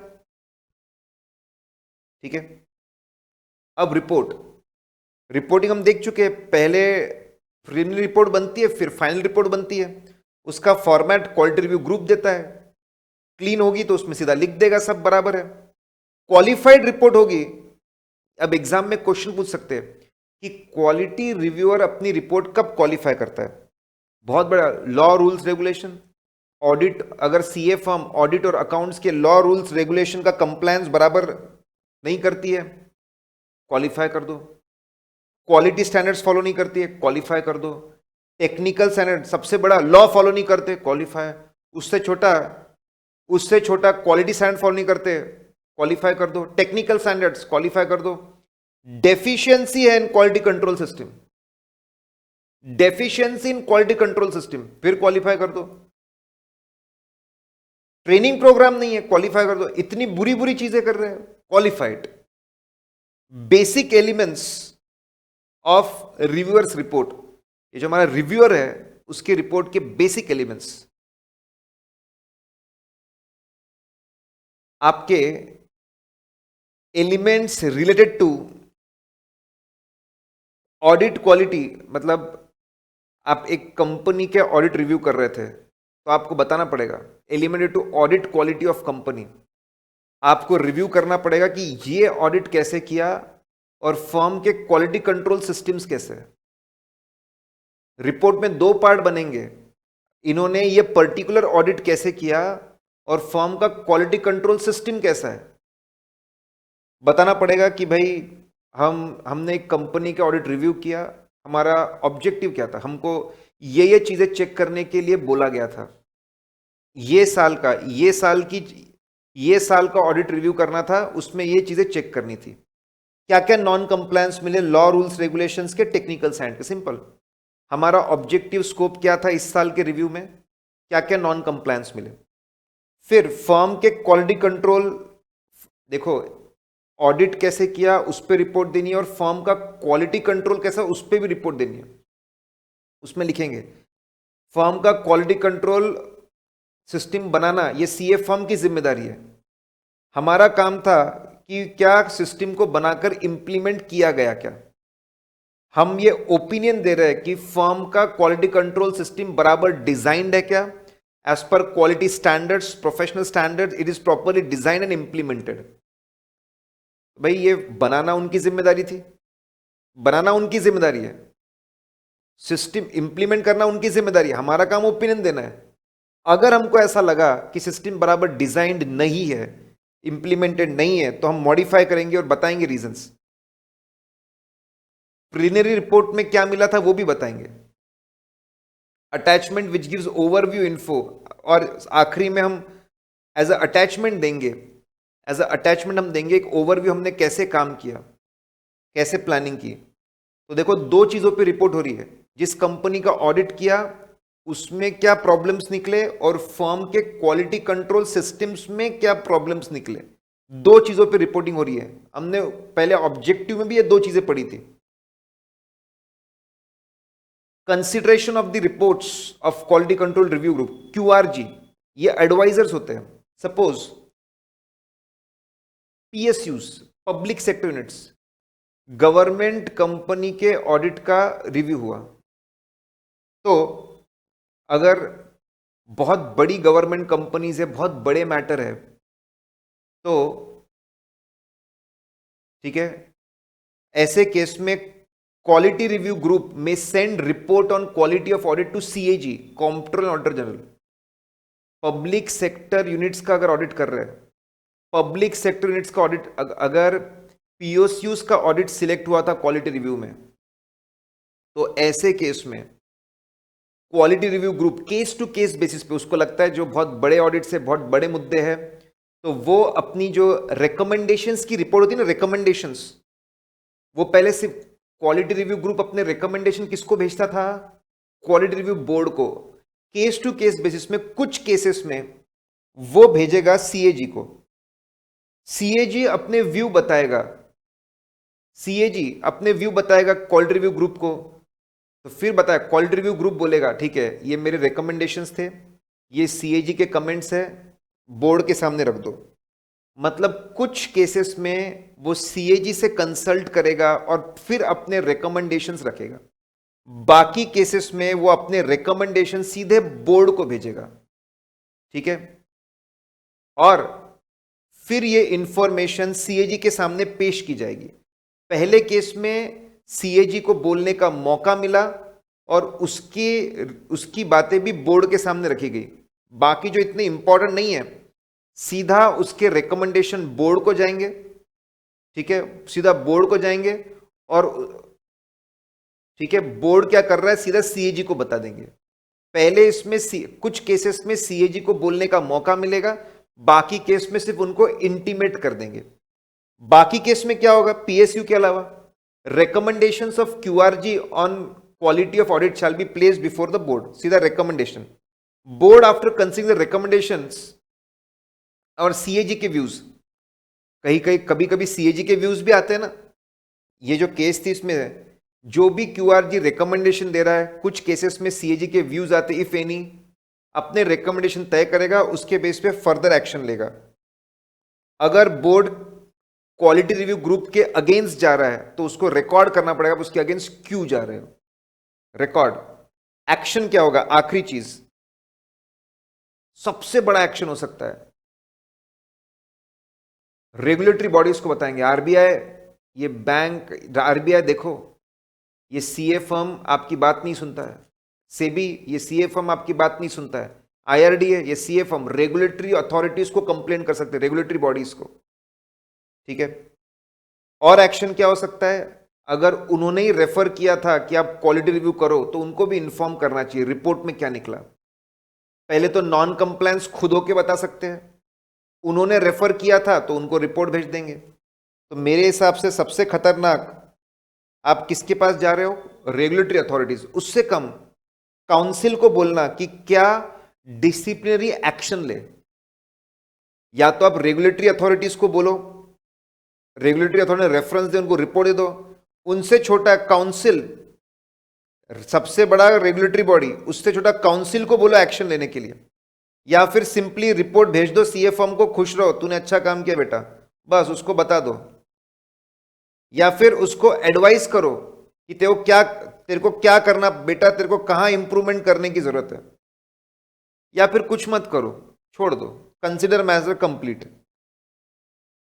रेगुलेटरी बॉडीज के पास जाओ, उससे छोटे काउंसिल के पास जाओ, उससे छोटे ऑडिट फर्म अंडर रिव्यू के पास जाओ, या चुपचाप बैठ जाओ। रेगुलेटरी बॉडीज में अगर उन्होंने रेफरेंस किया तो उनको रिपोर्ट है, तो उनको नॉन कंप्लायंस बताओ, एएफयूआर को रिपोर्ट बताओ, या फिर उनके एडवाइजरी दो। This is one of the best way you can study quality review. और मैं इस बात की गारंटी देता हूं, पूरे इंडिया में इतने प्यारे चार्ट्स और इतना सिंप्लीफाइड अप्रोच और ऐसे याद रखने का तरीका, ठीक है, हमने ही अभी तक बनाया हुआ है इसके लिए। गाइस, इस लेक्चर का पूरा मजा लो and do give your comments कि आपको ये लेक्चर कैसा लगा। और हमारे चैनल और टेलीग्राम पे आप जुड़े रहिए, will be doing more things. सिर्फ हम थोड़ा समय लेते हैं, वी टेक टाइम, लेकिन कुछ अच्छा बनाते हैं।